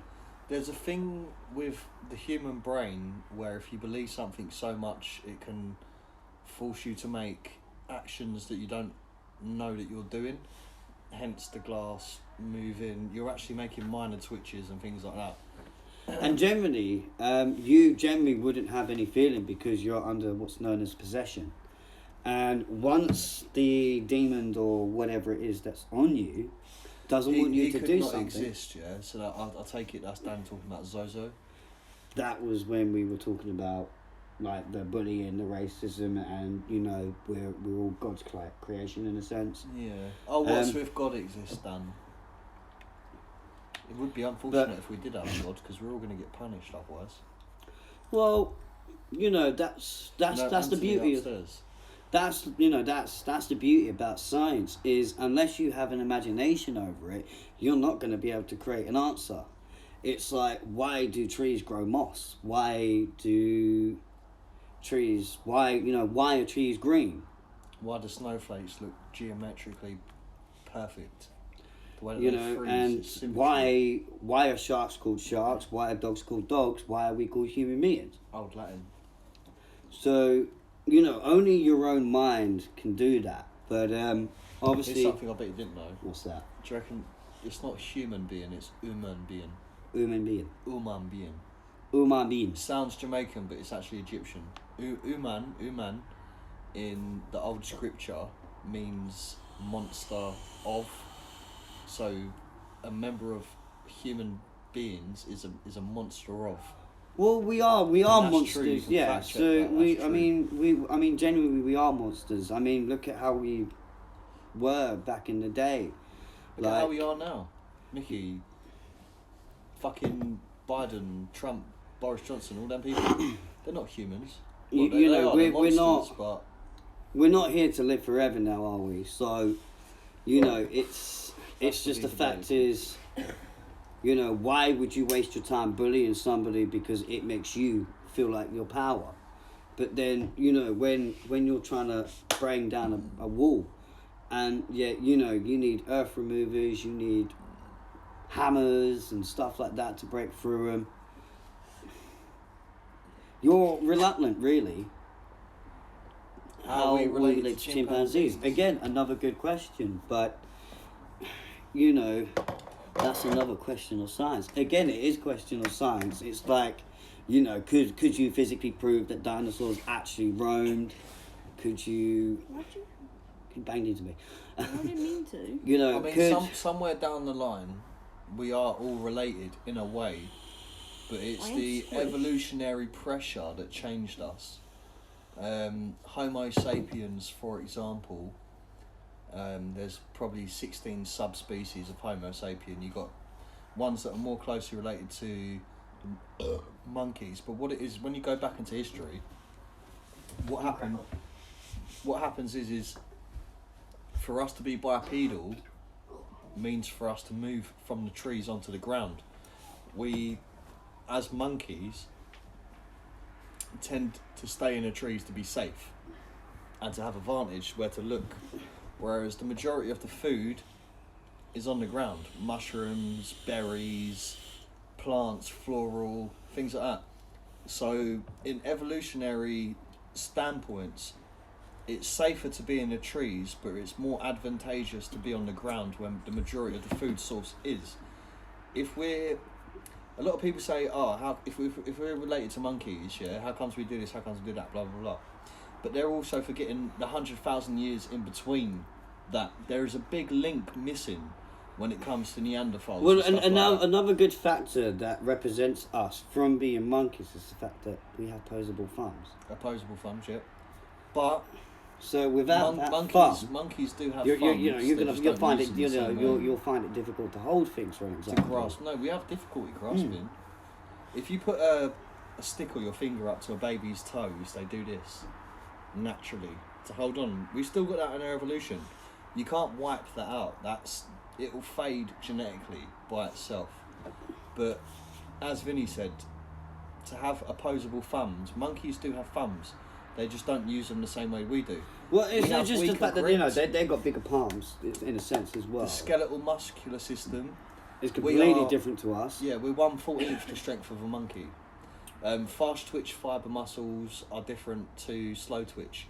The human body currently standing is mostly slow twitch, which means we have more fine motor skills to learn how hard to grasp something. Mm-hmm. Because you can pick up a glass as a monkey and just you end up smashing it and not realising. Whereas us, through evolution, like we know how to hold it until it drops, or we know to hold on to it because this is something I need to live.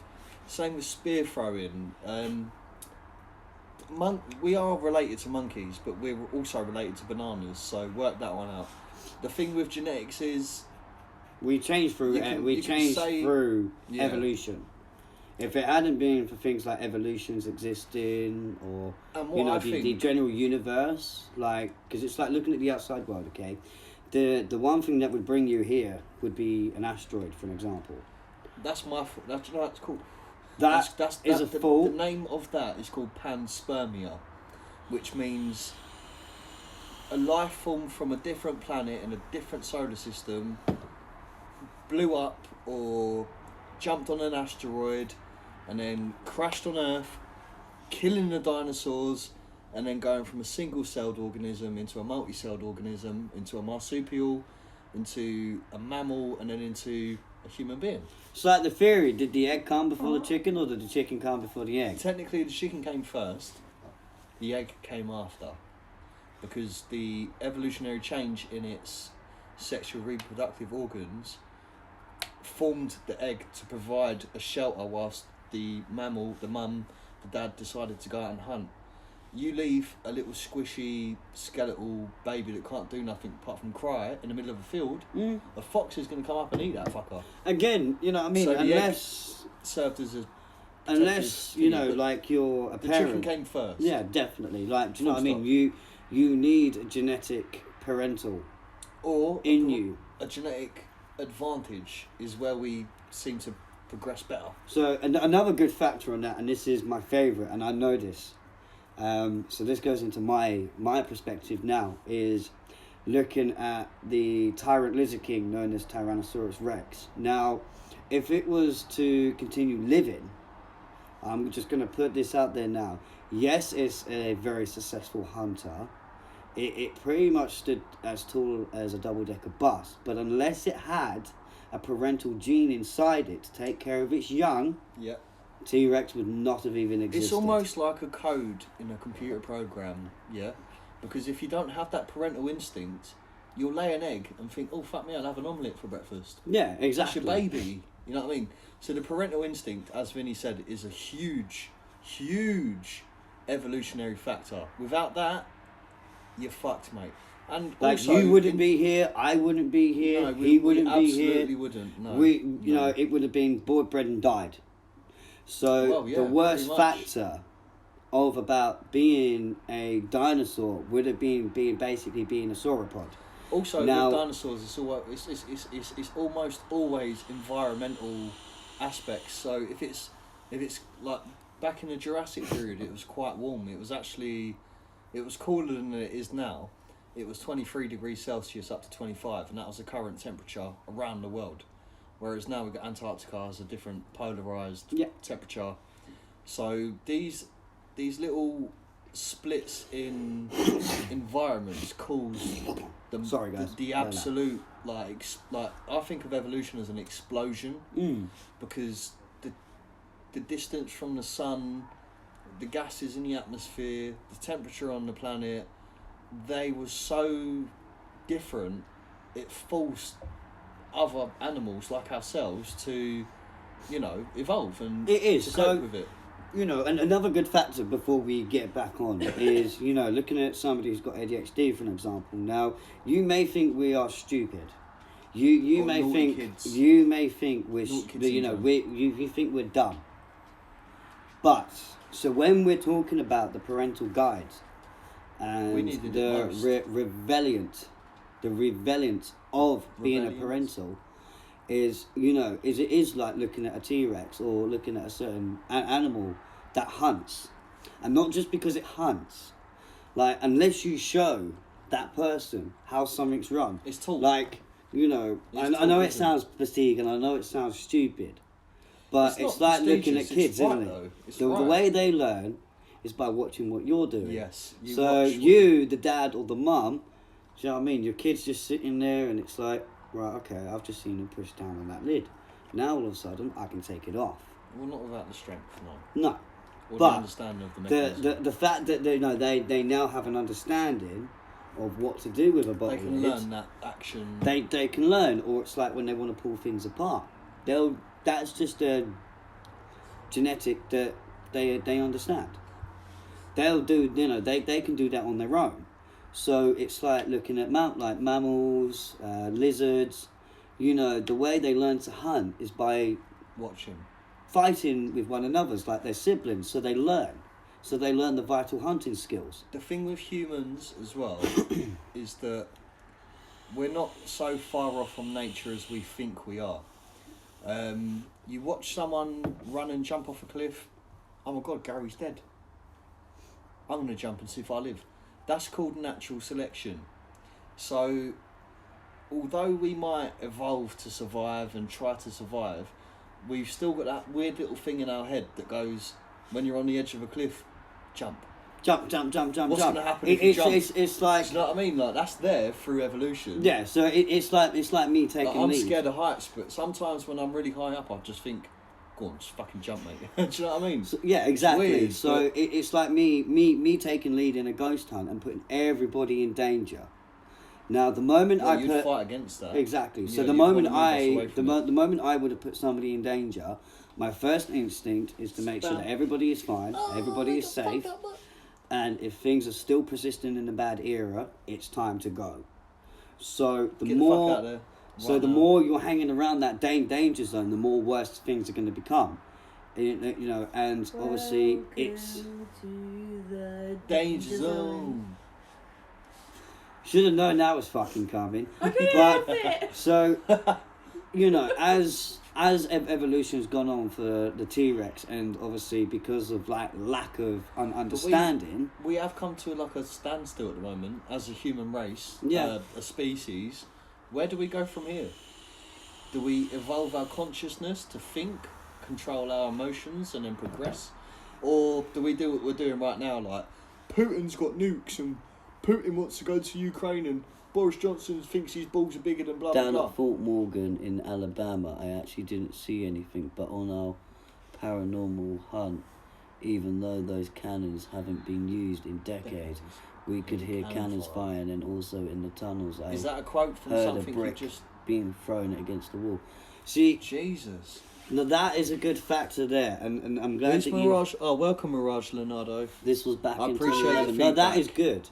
So you will. I appreciate your feedback. I appreciate that in myself. So, you know, not only would you have, not only have you had that. Sorry, is this your paranormal hunt? Is this your personal experience then, that you felt like the as I was saying to you earlier, like there's things that are stuck in time for some reason. Yeah. And when you go there, it resonates. It's stuck. It's a loop that plays. Because that's really interesting. That is. So like you go into a new place and you can sort of feel what was going on at that time, and it's like it's replaying again and again and again. It will. The universe is like a weird place to live. Yes, this is. Yeah, mine. it says. That sounds so awesome. Have you got any footage that we could review or something like that? Yeah, if you've got any footage that we'd love to look back on it. I mean, we've got our own obviously YouTube channel That's as really well. If you've got anything to ask us, please do. Obviously, this isn't just like to do a ghost hunting. mean, if you with want to get Mary to know up us, there, we're happy with that. We've encountered. And nice to meet you. Can you move so I can go toilet? So, obviously, I was just going through because obviously I've been trying to explain about certain investigations that we've done. One being obviously in the United Kingdom, in a place called Reigate Hill Fall.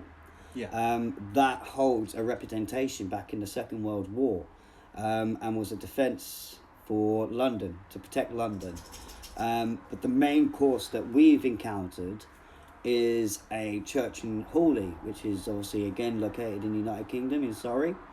It dates back to the Victorians. It even had a pub that burnt down, and as I was kind of explaining to the others, obviously my sister and her friends were playing around with a Luigi board, and they obviously the summons that came out of that Luigi board was not playing fair.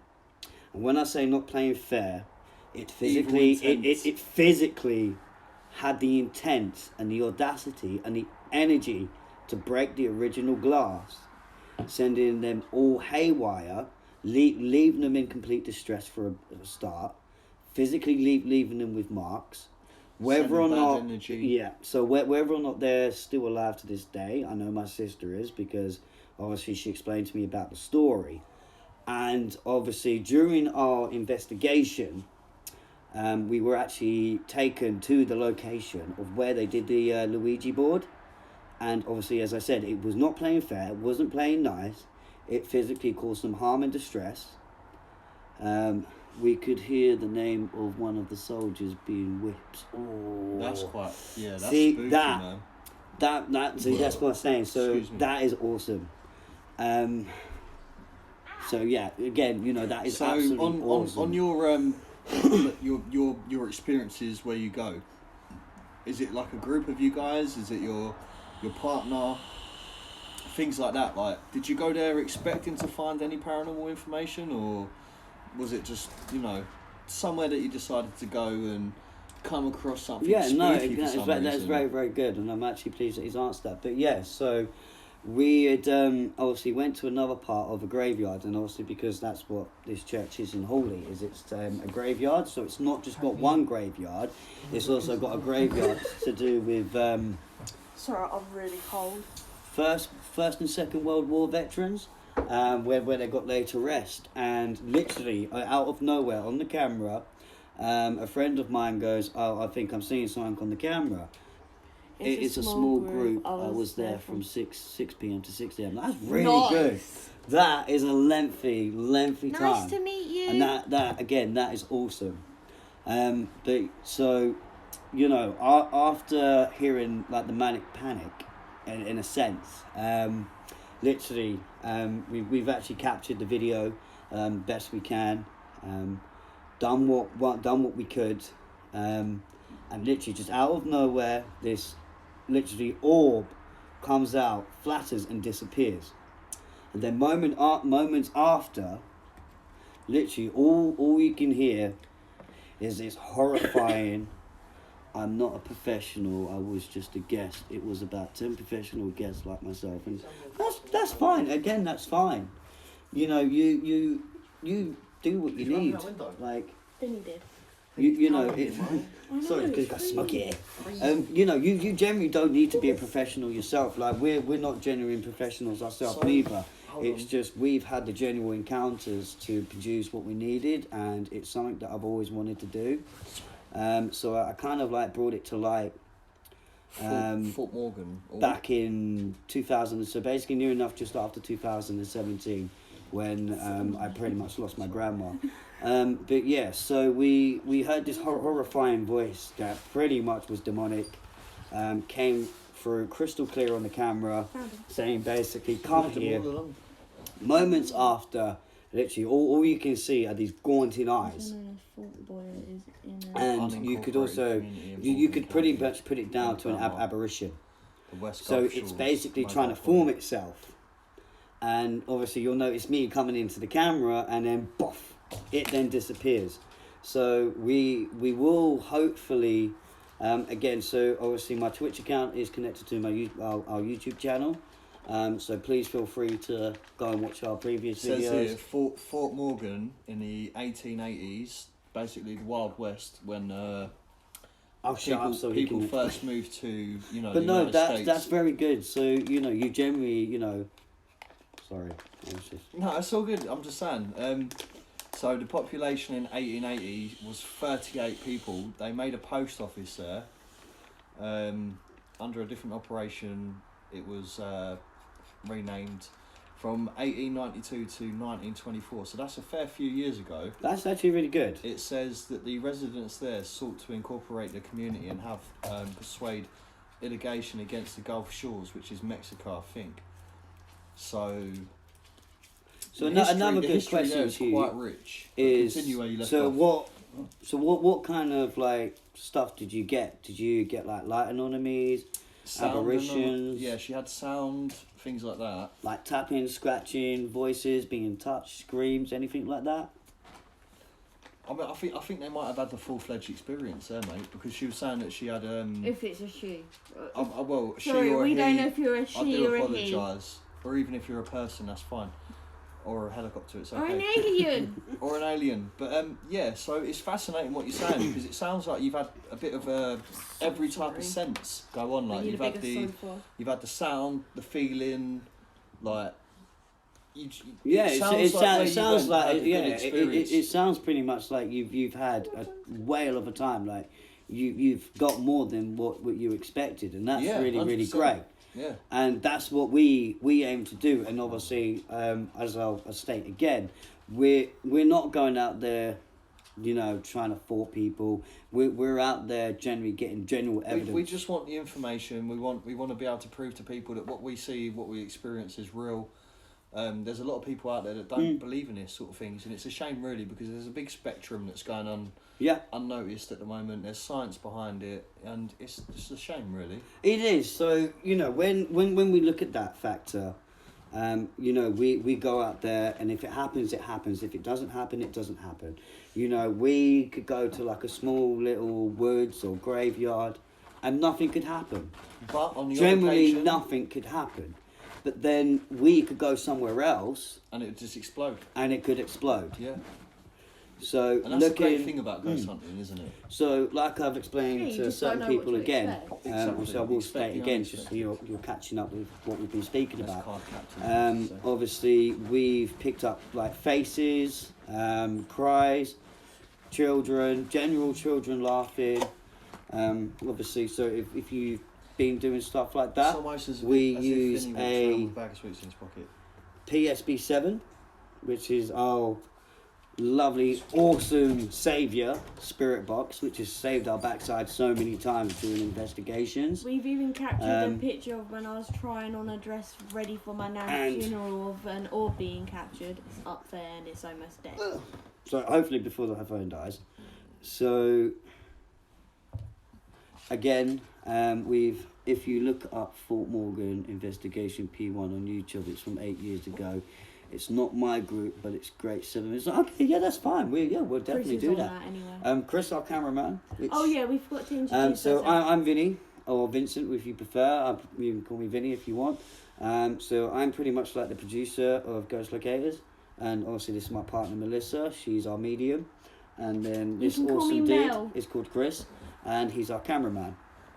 Cameraman / skeptic, because there are times where he can be a bit skeptical on things, but then again, I can't talk much myself because I'm pretty much like that too, but then I do take things into perspective as well, so I'm not just gonna be like, whoa, look, listen to this, you know, it's you know, I want to like see to believe it, do you know what I mean, like I want to believe it, but I've got to see it, I've got to like kind of in a sense seen it myself, or you know, going through like people's preferred timeline, for an example. So things like that date into the 10th, 11th, 12th, 13th, 14th century, that kind of stuff. So obviously we've got a woods down near us called Tilgate Park, which is located in Crawley, West Sussex. This is the video. The header for the video, the walls can talk. That's a good. That's actually pretty cool. It kind of pulls you in to watch it. So obviously they're going to review that now, while I go through a discussion. So if you have any questions you want to ask us, so yeah, again, feel free. Obviously today's podcast is just to basically see how things go, see what people think. And generally get to know us personally in a sense. So obviously I'm just going to try and bring up a picture just so that, you know, it doesn't sound like I'm lying.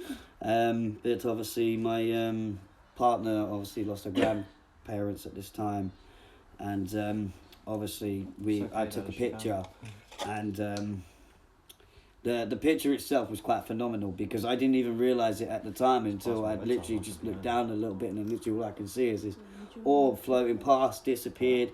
I was like, hey, come back, can you show yourself? And so yeah, so I'm just going to get that up now for you to see on camera, but obviously you can subscribe to us on YouTube, you can follow us on Instagram. Our Facebook page is on and off at the moment, so I'm not really going to make that as a suggestion. Anyway, I have to take off, but it was great talking to you. Yeah, okay, awesome. Yeah, well, give us a buzz. This regularly, so yeah, give us a follow. As I said, you can follow us on Instagram and that. Just so we are on now.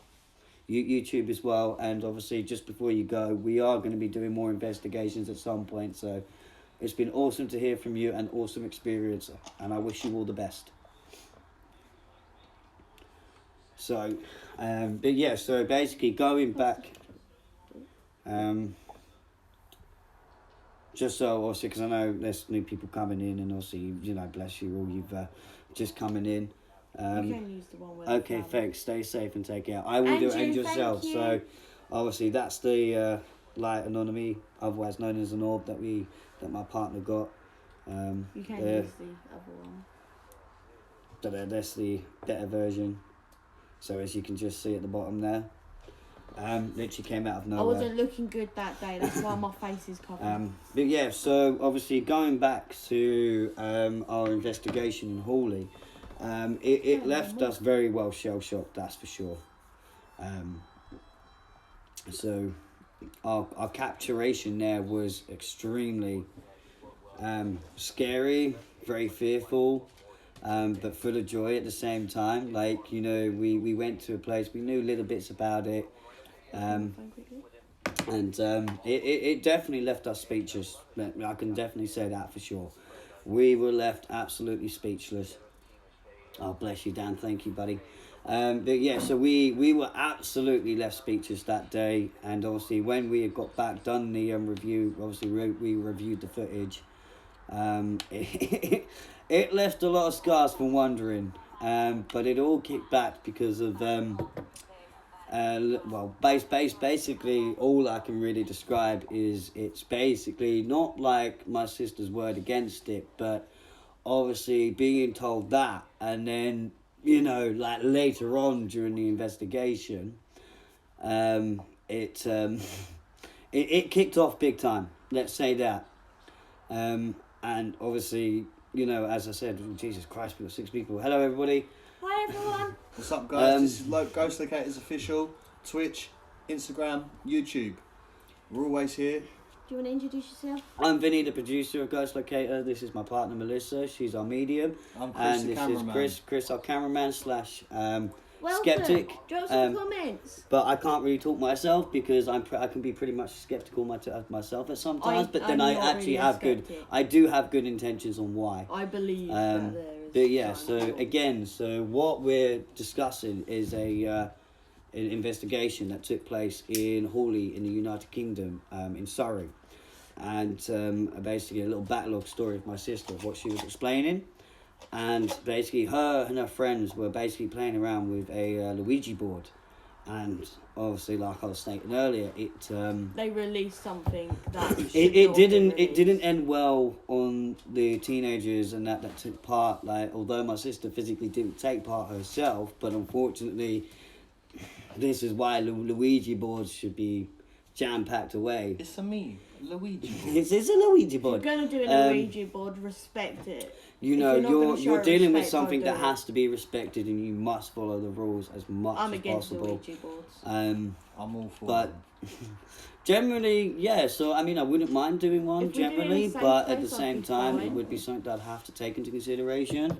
We, you know, it didn't leave nice. As far as we know, it's still lurking there to this day. I think, if I remember rightly, there was reports that some of them did actually get hurt. Yeah, so again, the reports came in from my sister in regards to her friends getting hurt, being left in total distress and left with marks. Some of them she hasn't heard from, so no one knows if some of them are alive or not. So we genuinely don't know if some of them are still alive to this day or where they are, which is again fine. But the original bit they used in it broke, so they can't. There's no way they can send it back unless they do some other sort of ritual or anything like that, because they don't have the original piece. So again, generally to deal with those kind of things, you generally need the general equipment that you used on that day. The original. You also Locator's official. You also would specifically need the preferred people that took place as well, and you generally would have to say goodbye. But obviously, whatever came out of the Luigi board was enough to break the glass, and that's very, very serious. In any case, in any platform or anywhere where you're using a Luigi board, and that's what makes them deadly and dangerous. But you do have a really good experience. That's why I left the window open. Chat right now. Welcome. Yeah, let us know who you are. Leave a comment. Let us know where you're from. Yeah, let us know where where you're from. Whether it be one viewer or a million, we appreciate you all the same amount. And we're based in Crawley, in the United Kingdom, under the channel name Ghost Locator's Official. We have Vinny, the channel owner, manager, producer, Mel, Mystic Meg, Sharp Meg, all sorts of Meg, and all sorts of Mel, and then you got Chris, the cameraman. So yeah, he's our cameraman.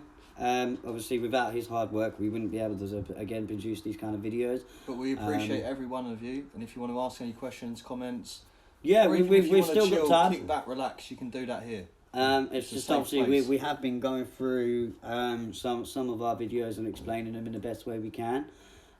We've been currently discussing ones about Reigate Hill, Tilgate Park, which is located in Surrey, United Kingdom. Yep. And that place leaves us to a defence which was dating back to war times, the Second World War. Yeah. Which was really awesome. My great-granddad fought in it. Yeah, so did my uncle and my dad's mum. My dad's mum was a medic in the World War. My uncle was pretty much on the front line. Little Miss Nightingale. Reigate Fort leaves a lot of telltale stories, and there's because a lot of that has happened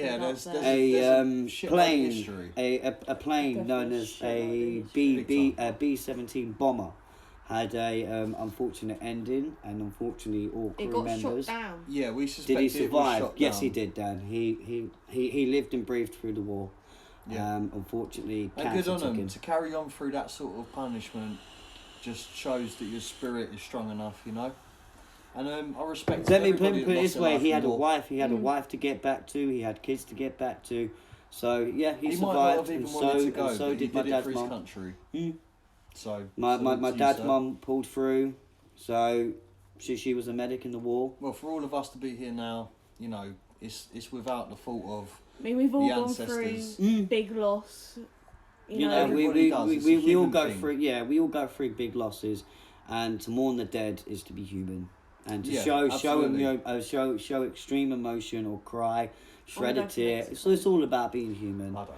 Come But back yeah, like so it. Reigate fought in because they celebrate Day of the Dead. United Kingdom. not any reason. Was a semi kind of like bunker defence that took place in order to protect There's a London. lot of bunkers up at Reigate. So, with your permission, I think the current amount of viewers that we have now, should we get into some paranormal experiences that we've been through? Some notable thing that we can sit and say that, listen, we've been somewhere. Me being. If any of you have had a paranormal experience, drop We'd it love down to in the hear about comments. it. Yeah, let us know about your thoughts, Yeah. whether or not you've had your own experiences. But to keep you guys entertained, we're just going to go through a couple of experiences that maybe through this year, last year, the year before. Yeah, It sounds could be years good. ago Right, when on we that were note, I'm going to younger. the toilet. I'll be back in a minute. He will be back in a minute. He's going toilet. But my name's Chris, and FYI. the output that I want to give to you guys watching, I want to make sure that you're spending your time doing something that you enjoy or want to do.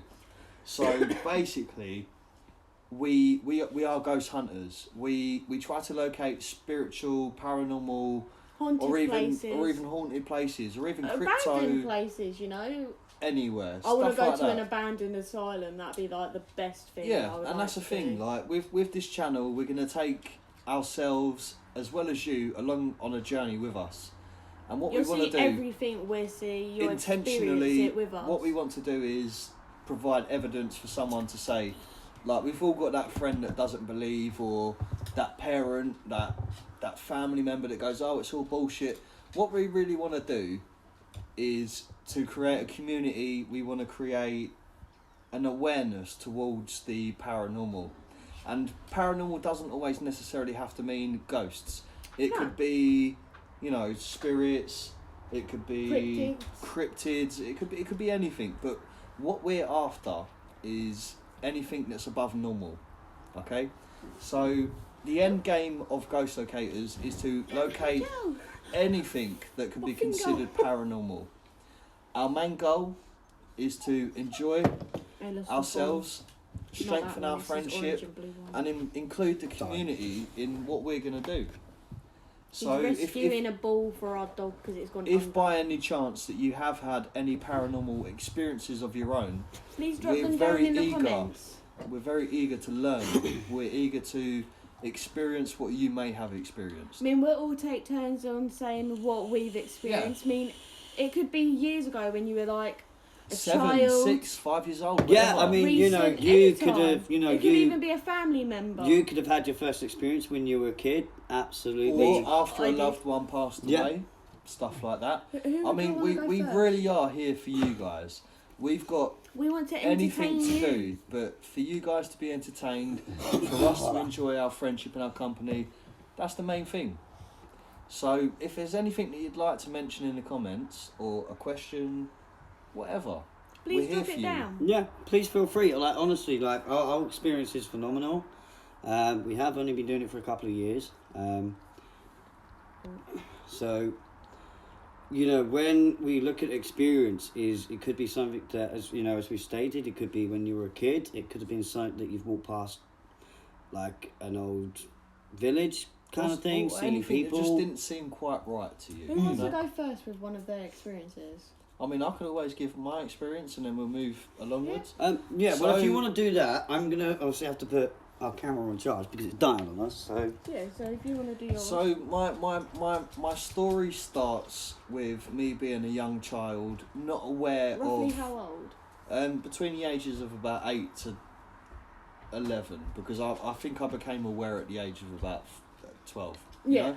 So my dad passed away when I was a young child. He died when I was 3 years old, and I've always had an inkling. You know, it wasn't quite like a factual experience, but I've known about feelings and ghosts and things like that. So with me, as I said, my dad died when I was young, and I kind of felt a presence always around me. He wasn't much of a good dad, but it felt like in the afterlife he was trying to guide me. He was trying to protect me, trying to help me. And there was quite a few moments that I can recall. No matter how small, exactly. Yeah, but there was moments that I can recall on, and there was one. There was one notable thing that I could say is that when I was about 10 years old, I was in bed. It was dark. It was coming up to the witching hour between 12 and 3, and I tried to pull the covers up above myself, to tuck myself in, and to become a burrito.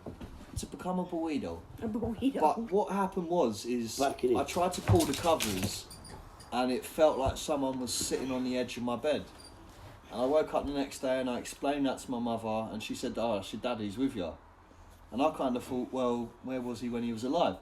But he might have been trying to make up for things. But that was my first experience, and that's what made me believe, because I had the physical strength to pull the covers up, but it genuinely felt like someone was sitting on the edge of the bed, as if me now was to sit on your rug, and you to try and pull the rug, it wouldn't budge. But I opened my eyes, and there was no one there. There was no one in my room. I was a kid. I wasn't on anything, I tried to pull the covers up, and it genuinely felt like someone was sitting there. And when I thought to myself, please move, I'm scared, I want to go to sleep, the covers magically eased with me. It weren't like I was pulling it. It's kind of like someone helped push it onto me. And that was my experience. It was kind of like being, as Mel said, it was kind of like being tucked in. Yeah, and that was strange for me. Especially being a kid that didn't understand those sort of things. Yeah. So a good factor to his side there, because I'm quite good with these things myself, is generally a person may have been bad to you. They may have not been a specific figure to you in life, but sometimes when they go, it may just definitely be a case of it's like, okay, I didn't realise that it was a truth. So what could be happening? For what they did in their past. I mean, I like to believe. So so again, it could be the fact of an inkling that they want to make up for lost time. That they've realised that they've done wrong, and just in their own little way, in their own preferred time, they just want to try. They just want to try and put things right or make up for lost time, which is a good factor. So there are many things that can happen during these times. Do you want to talk about one of your experiences? Yeah, let's hear about one of your experiences. You go first. Well, you go second. What made you believe in ghosts? Well, my authority came from. I know this sounds weird, but mine all started when I was watching Most Haunted itself, and not many people have the gift to try, like when seeing is believing, believing is seeing, and seeing is believing. So I can remember this episode, and literally, it was a live one, I believe. Like when they were doing a live one, over like Halloween, which is where my idea of being able ourselves as a team and a unit to go and do live investigations for you guys as well. But back to your first experience. So Halloween's a very, very spiritual time of year, isn't it? It is. So what was it that made you believe? Your first experience. Let's go all the way back. Mine all came from watching, obviously, as I said, Most Haunted, and it was to do with Pigmore. Was it No.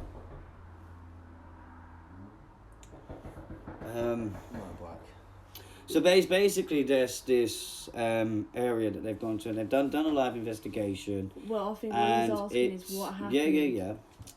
So basically, it was all to do with witches and stuff like that, and seeing like the likes of Deracora getting so possessed, whether or not it was true or false or not at the time. But shortly after, say about maybe, I know it sounds fatiguing, I know it sounds a bit bizarre, but basically 6 months after watching that, I'd started to make my way to school.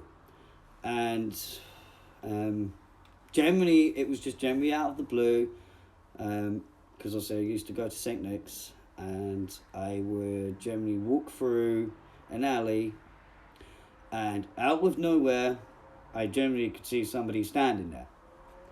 Like, it more of like a shadow kind of sense. And it really shook me up at the time, and I was like, no, fuck that, I'm not walking through there again. And literally, I turned away, and I was like, you know what, I'm braver than this. And I turned back, started to walk up, and to the point of my turning point, it was physically gone. And not trying to sound like it's a fatigue moment, like, oh, it's just a random person. You know, if you were there with me, or you had that sense of gift in a way, like, you would have most likely seen it yourself, but you could see the fakeness of the shadow, and you'd know if it was a genuine person, for Christ's sake, because of the clothing, like their coats, their trousers, dresses, physical being, that kind of stuff. And literally, I was only like a second around the corner, and literally it was gone, because literally where I would have walked through next would have led to a field, and then that field would have given you the openness, because again, it was a quick way to get to my school. It led to a park, it led to football pitches, and literally I could not see a nod nor hair of no one. So it got me shook up. But then, you know, so then, because of where I love watching Most Haunted, and I'd love to keep watching their episodes time and time again, because it builds up the fear factor of it all. And you know, it's like pretty much it's like a build up to the expense, yeah. So, you know, then going around that corner, seeing that figure, and then literally out of nowhere it then just disappears like that, you're banging questions like, shit, what the fuck have I just seen? So it was cringy, it was heart racing, I must admit, but shush you. And yeah, so that's my experience over it. I know I apologise to going on for so long, but that's pretty much how it had happened. And you know, sometimes things can be a build up, sometimes they can happen like that. It was just general. So I think we're pretty much now on to you. Because I've got to retrieve a bloody damn ball again. Oh, where's your ball? Well, oh god, I've got to think. Obviously, like, this is after, like, my mum and my dad, they had, like, obviously previously just, like, split up. So we've moved. I'm living with, like, my mum and my sister. And I don't even know, like, and I found it more weird because this was during the day. But I wasn't feeling great, and I kept saying to my mum, like, I keep getting migraines out of nowhere, and not just out. One moment I'd be hot, then I'd be cold. So I went, like, back into my room. I was like, you know what, I'm gonna have a lay down, because obviously I don't feel well. I feel icky. You know, maybe a nap or something would, like, help me. So I don't even think I was, like, napping for that long, and I was only about 9, just about to turn 10. I woke up and I could literally see at the end of my bed 2 kids, a brother and a sister, at the end of, like, the bed, just staring at me. And obviously at that age you're young and stuff like that, and you're freaking out. Not just that, but they didn't look like how I looked, sort of thing. Like, you could see that something had happened to them. Yeah, they weren't here. They was. No, like, they looked like actual people. Like, if you went over to could sense that they wasn't. Like, yeah, you could I could sense that they weren't like me. Like, there wasn't like aliveness or about them. Okay. But the thing is, they didn't, like, you could see that they had cuts and stuff like that on them. Not just that, but they were drenched. So they was like, they looked wet. I think they were drowned. Well, that could be a possibility because I think they were Yeah, like, things like that can happen. like I think, like you could see with the girl, she had like she didn't. They didn't look like from our sort of time Period, either. Yeah. Like maybe I don't know, but like I can't really tell what time. I know it would have been quite a long time because the sort of dress she was wearing, it wasn't the sort of dresses we would wear. Like Can you these explain days. Victorian times? Yeah. Maybe, I'm not quite sure. But like you could tell her hair, with how long her hair is, you could see how soaked it was. She actually had water dripping down from her, and so did her brother. And you could tell the girl was younger than the brother. But the thing is, I don't know how, but I could tell that I sensed that they were siblings. But they had cuts on them, and I got the feeling, like this feeling came across of pain. Like I could feel their pain. And I do believe that they were held somewhere because you could actually see on their wrists of like chain marks, like they were chained. So I have a feeling that they were held somewhere by not a very nice person, obviously, and I think they were tortured, and clearly to dispose of them, he or she drowned them. Because I have a feeling that they were drowned, because not just that, like I had this horrible feeling in my lungs. Like I started coughing and it felt like I had water coming up. And then obviously, like because of that, I did panic. I was like, oh my god, what's going on, sort of thing. And next thing I know, they just went. And I went down to my mum. I explained it to my mum, and she was like, no, I don't believe this, I don't believe that, and I don't think that's what you were going through, it's just what you were unwell. But I know for a fact what I saw, and I know for a fact what I felt was true. And I know that there was, like, you know, you don't just wake up and see two children at the end of your bed. No, that isn't a normal thing to And not just that, to get those feelings, it's like they pushed their feelings, their energy onto me, so I could feel what they went through. And it was horrible. I wouldn't wish that on anyone. And the fact that I had the sense and could see that chain marks were on them around their wrists, they were clearly held somewhere. And obviously at that time I was living in Hawley, and there's a lot of stuff that actually has happened in Hawley. There's even been a place that me and my friends went to. It was like an abandoned little, sort of like a little hut, but it had an upstairs, and it, like, you just got the creepiest feeling from it. But that would be one of my earliest memories. I mean, I've got a feeling I sensed things when I was younger, I've got it underneath my foot. but that's the pure thing where I have physically seen and sensed purely that there was a spirit. That's a good experience, a good story to tell, yeah. It's a creepy experience, trust me. It's Waking very up seeing creepy, that, I was yeah. like, what? And having, like, your parental figures tell you that it's not happened when you're the one that's seen it is a different story. So again, in her experience and her best self-defense, another good authority is these things generally do happen. Mm-hmm. It's not a factor if they don't happen, and they mostly would generally relate to like the Victorian times, because of being like an orphan or being abused by your parents was extremely high back then. So again, all is definitely accountable. It's not a factor if it isn't. And these things, as I said, will happen. They can happen at any moment. They can happen at any point. Usually they come along because it's like we were discussing earlier about bullying. It's like a fight or flight situation. So. Well, I will admit, from that moment, that's what got me into being like really interested in learning more about the paranormal. Like, I wanted to know more, and I do believe there's more to it, yeah. Yeah, there's more to it. Like, there's something that happens when we go.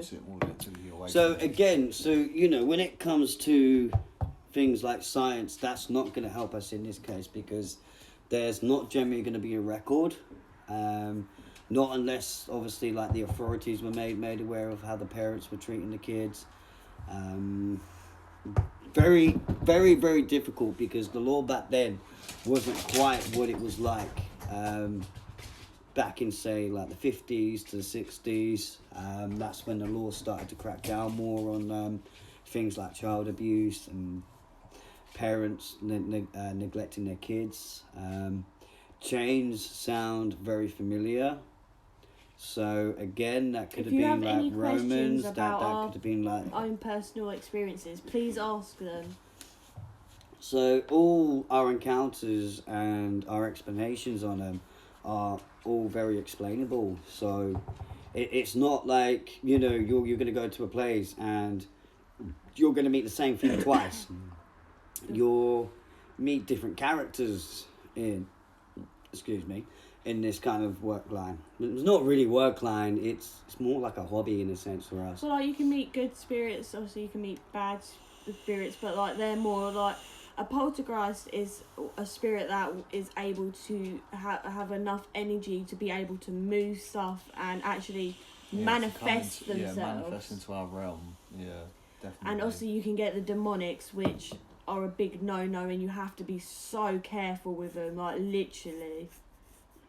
Like we actually do have like crystals and stuff like that actually help protect us. Other ways of.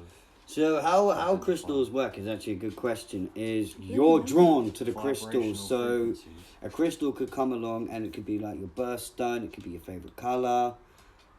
It may well, be. Give them an example. Like tell them your 2 crystals. So I've obviously in some of the videos you'll notice that I'm wearing what's known as a blue howlet and a white howlet. They're both. The blue howlet's my kind of birthstone in a way.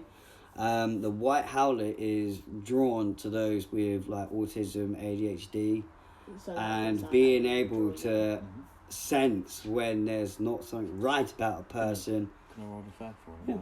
I'm probably going to shoot in a minute anyway. Well, we're drawing to an end now anyway, so we've got about another 10-15 minutes to go. So obviously the stream had been going a lot longer, but then obviously waiting for you guys has been awesome. Obviously your questions, your answers have been awesome. Hearing about someone else's like actual experience of going on a paranormal hunt themselves.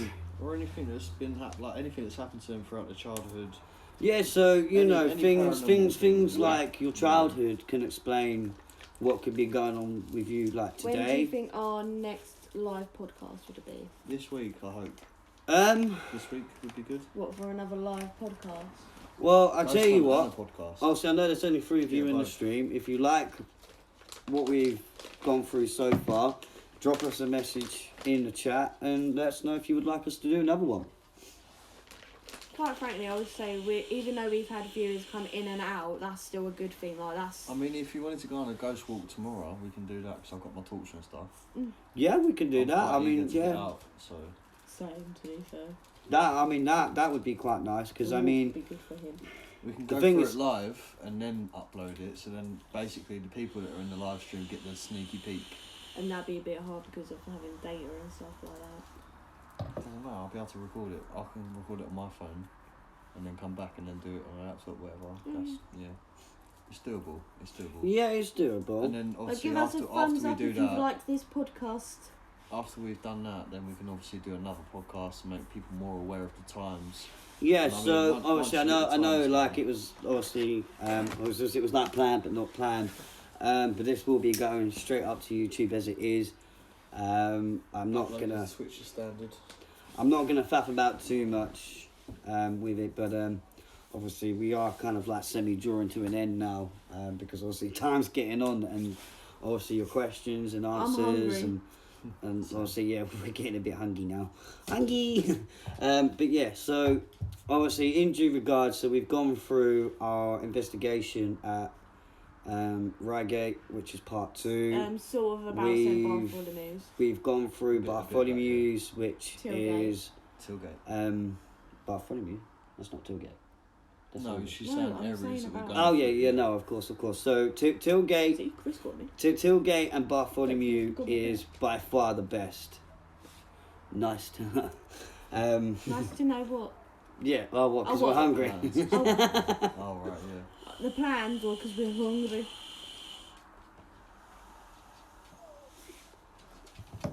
Oh, you used the And yeah, so Tailgate's gonna get back on its series.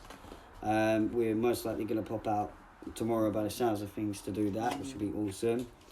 That will be uploaded in a few days or within a week, depending on like the editing side of things and obviously going through the footage, and then maybe at some point as well, might possibly do like a back set so you lot can see how we edit and stuff like that, which would be quite cool for you guys. I think I just scratched my arm open. Yeah, I did. I got your boo-boo, man. But yeah, so I mean, if there is any late comments that you guys have got, then please drop them now before we end, because we are gonna literally be ending in about in about 5 minutes or so. But yeah, so we've covered pretty much what we can. We've done literally a lot in a good space of time, and obviously the podcast has gone great. And hopefully you guys would like us to do another one in the future. But I would probably say that depends on the amount of videos that we do as well. So, I mean, Tailgate Ghost Walks will most likely be resuming maybe once every fortnight. What do you think? Yeah, every 2 weeks. I would say I want to say every 2 weeks, only because the length of time that it takes to edit the video, go through Not the video. just that, like, obviously we all have our own personal life sort of thing. Yeah, I've got a little boy that I have to take so care of. yeah, obviously he's got a son to take care of. We have each other and a dog. Obviously, Yeah, we have thing. a dog to walk, which is lovely. Been a bit of a pest, Oh, well, you but come with us. love him to bits. Wouldn't have him any other way. His name's Blue. He's a mixed breed between a pug, Jack Russell, and Lassie and Asbury. He is the most soppiest. He's my first boy. He's a little butthole too. Generally, I've mainly had like female dogs in my life. I've had 2 Shih Tzus. I've had a German Shepherd Cross Collie, and they're all beautiful. Missed them to high heaven, but yeah. So this podcast is pretty much going to be brought to a draw. It's been awesome for you guys to attend. We'll obviously I will be in Calling. contact. I'll either I can't physically call you physically, but We'll get you to call us after. butthole. Yes, yeah, so butthole. if you could give us a call once we end this, and we'll get your view on what you think of it too. And obviously thanks for giving people the heads up. So obviously And thanks for the people that stuck around till the end. yeah, no, perfect. And even thank you for the Including you, people Dan. that did Cheers. pop in and actually experienced some of it. This video will be able to be viewed after and stuff. Yeah, like that, so this will be viewed. This will be going straight up on our main channel on Ghost Locators Official. Yeah. Fine, awesome. Yeah, so it's just that time now. Gotcha. Awesome, dude. So yeah, so it's pretty much time for us to end it. Again, I'm Vinny from Ghost Locators. I'm pretty much the producer of Ghost Locators. I'm Mel. And I'm Chris. I have a boo-boo finger. So yeah, so that's gonna be it for now, guys. And obviously Dan, who is in the stream, known as Terminator Gaming Nation. Yep. Let's not forget our historian. So his name's Daniel. Yeah, big shout out to Dan. Big, massive shout out to you, Check his buddy. channel out. Obviously, do go and follow his. I'll be putting his channel in the description as well, so you lot can find him via YouTube, Twitch. There is also going to be a Ghost Locator gaming channel for Twitch, so that will be used for gaming, for like horror games, Ark. Also, I'm a big fan of Ark. Horror games. If you want to watch the horror games, I'll scream like a girl. So it just give you guys a boost in content as well. So if they're like, because of due to like lack of weather, bad weather. We do regular updates on our Instagram channel, which is also known as Ghost Locators Official. Again, I'll put that in the description. I'll also put Chris's YouTube channel in, because he also does a bit of gaming now and then. I just put my TikToks up on mine. And then obviously Mel's for a TikTok, so we'll give you guys the best that we can. But you can follow my Instagram, which he put down below. So yeah, again, you'll be able to follow us on Instagram as well. So obviously, in my spare time, I do a lot of football. My main position is goalkeeping. So I'll put that in the description on the video as well. But as for that, I can't think of anything else. You guys have been phenomenal. I appreciate everything that you have given for us today, and it has really helped and boosted confidence. And I'm glad that we've been able to respond to your questions as well, which has been awesome. Hope to see you all again in new lives that will appear. Awesome. So that's going to be it for now, guys, and we will catch you in the next one. Please do keep an eye out for our Instagram, because that's where we do mostly the updates. So as I said, I'll put that in the description. And as for that, we will bid you guys farewell. Yeah, Peace out, Ghost Army. It has been awesome chatting to you guys, but we are unfortunately going to go now because we're all getting hungry. Don't forget to like, comment, subscribe, and share. And again, share this with your friends, your family, or people who you might think. But also on YouTube, please make sure to hit that bell button. Otherwise, you will miss videos, and we would hate for you to do that. Mm-hmm. So obviously, subscribe to our channel, give this video a like, follow to our Twitch. Everything that you need, all the information that's going to be required will be in the description. So again, guys, I'm going to bid you farewell. Good night. I hope you sleep well, and I hope you enjoy your evening. And we will catch you in the next one, and we will update you in the coming weeks about podcasting and stuff like that. So obviously tomorrow we're going to pretty much basically have a busy evening ourselves. We're sorting out a new my voice went funny then, but yeah, so thanks guys, thanks for coming along, and we will catch you guys in the next podcast. Peace out, guys. Peace out, guys. Peace out, guys. Thank you very much. Take care.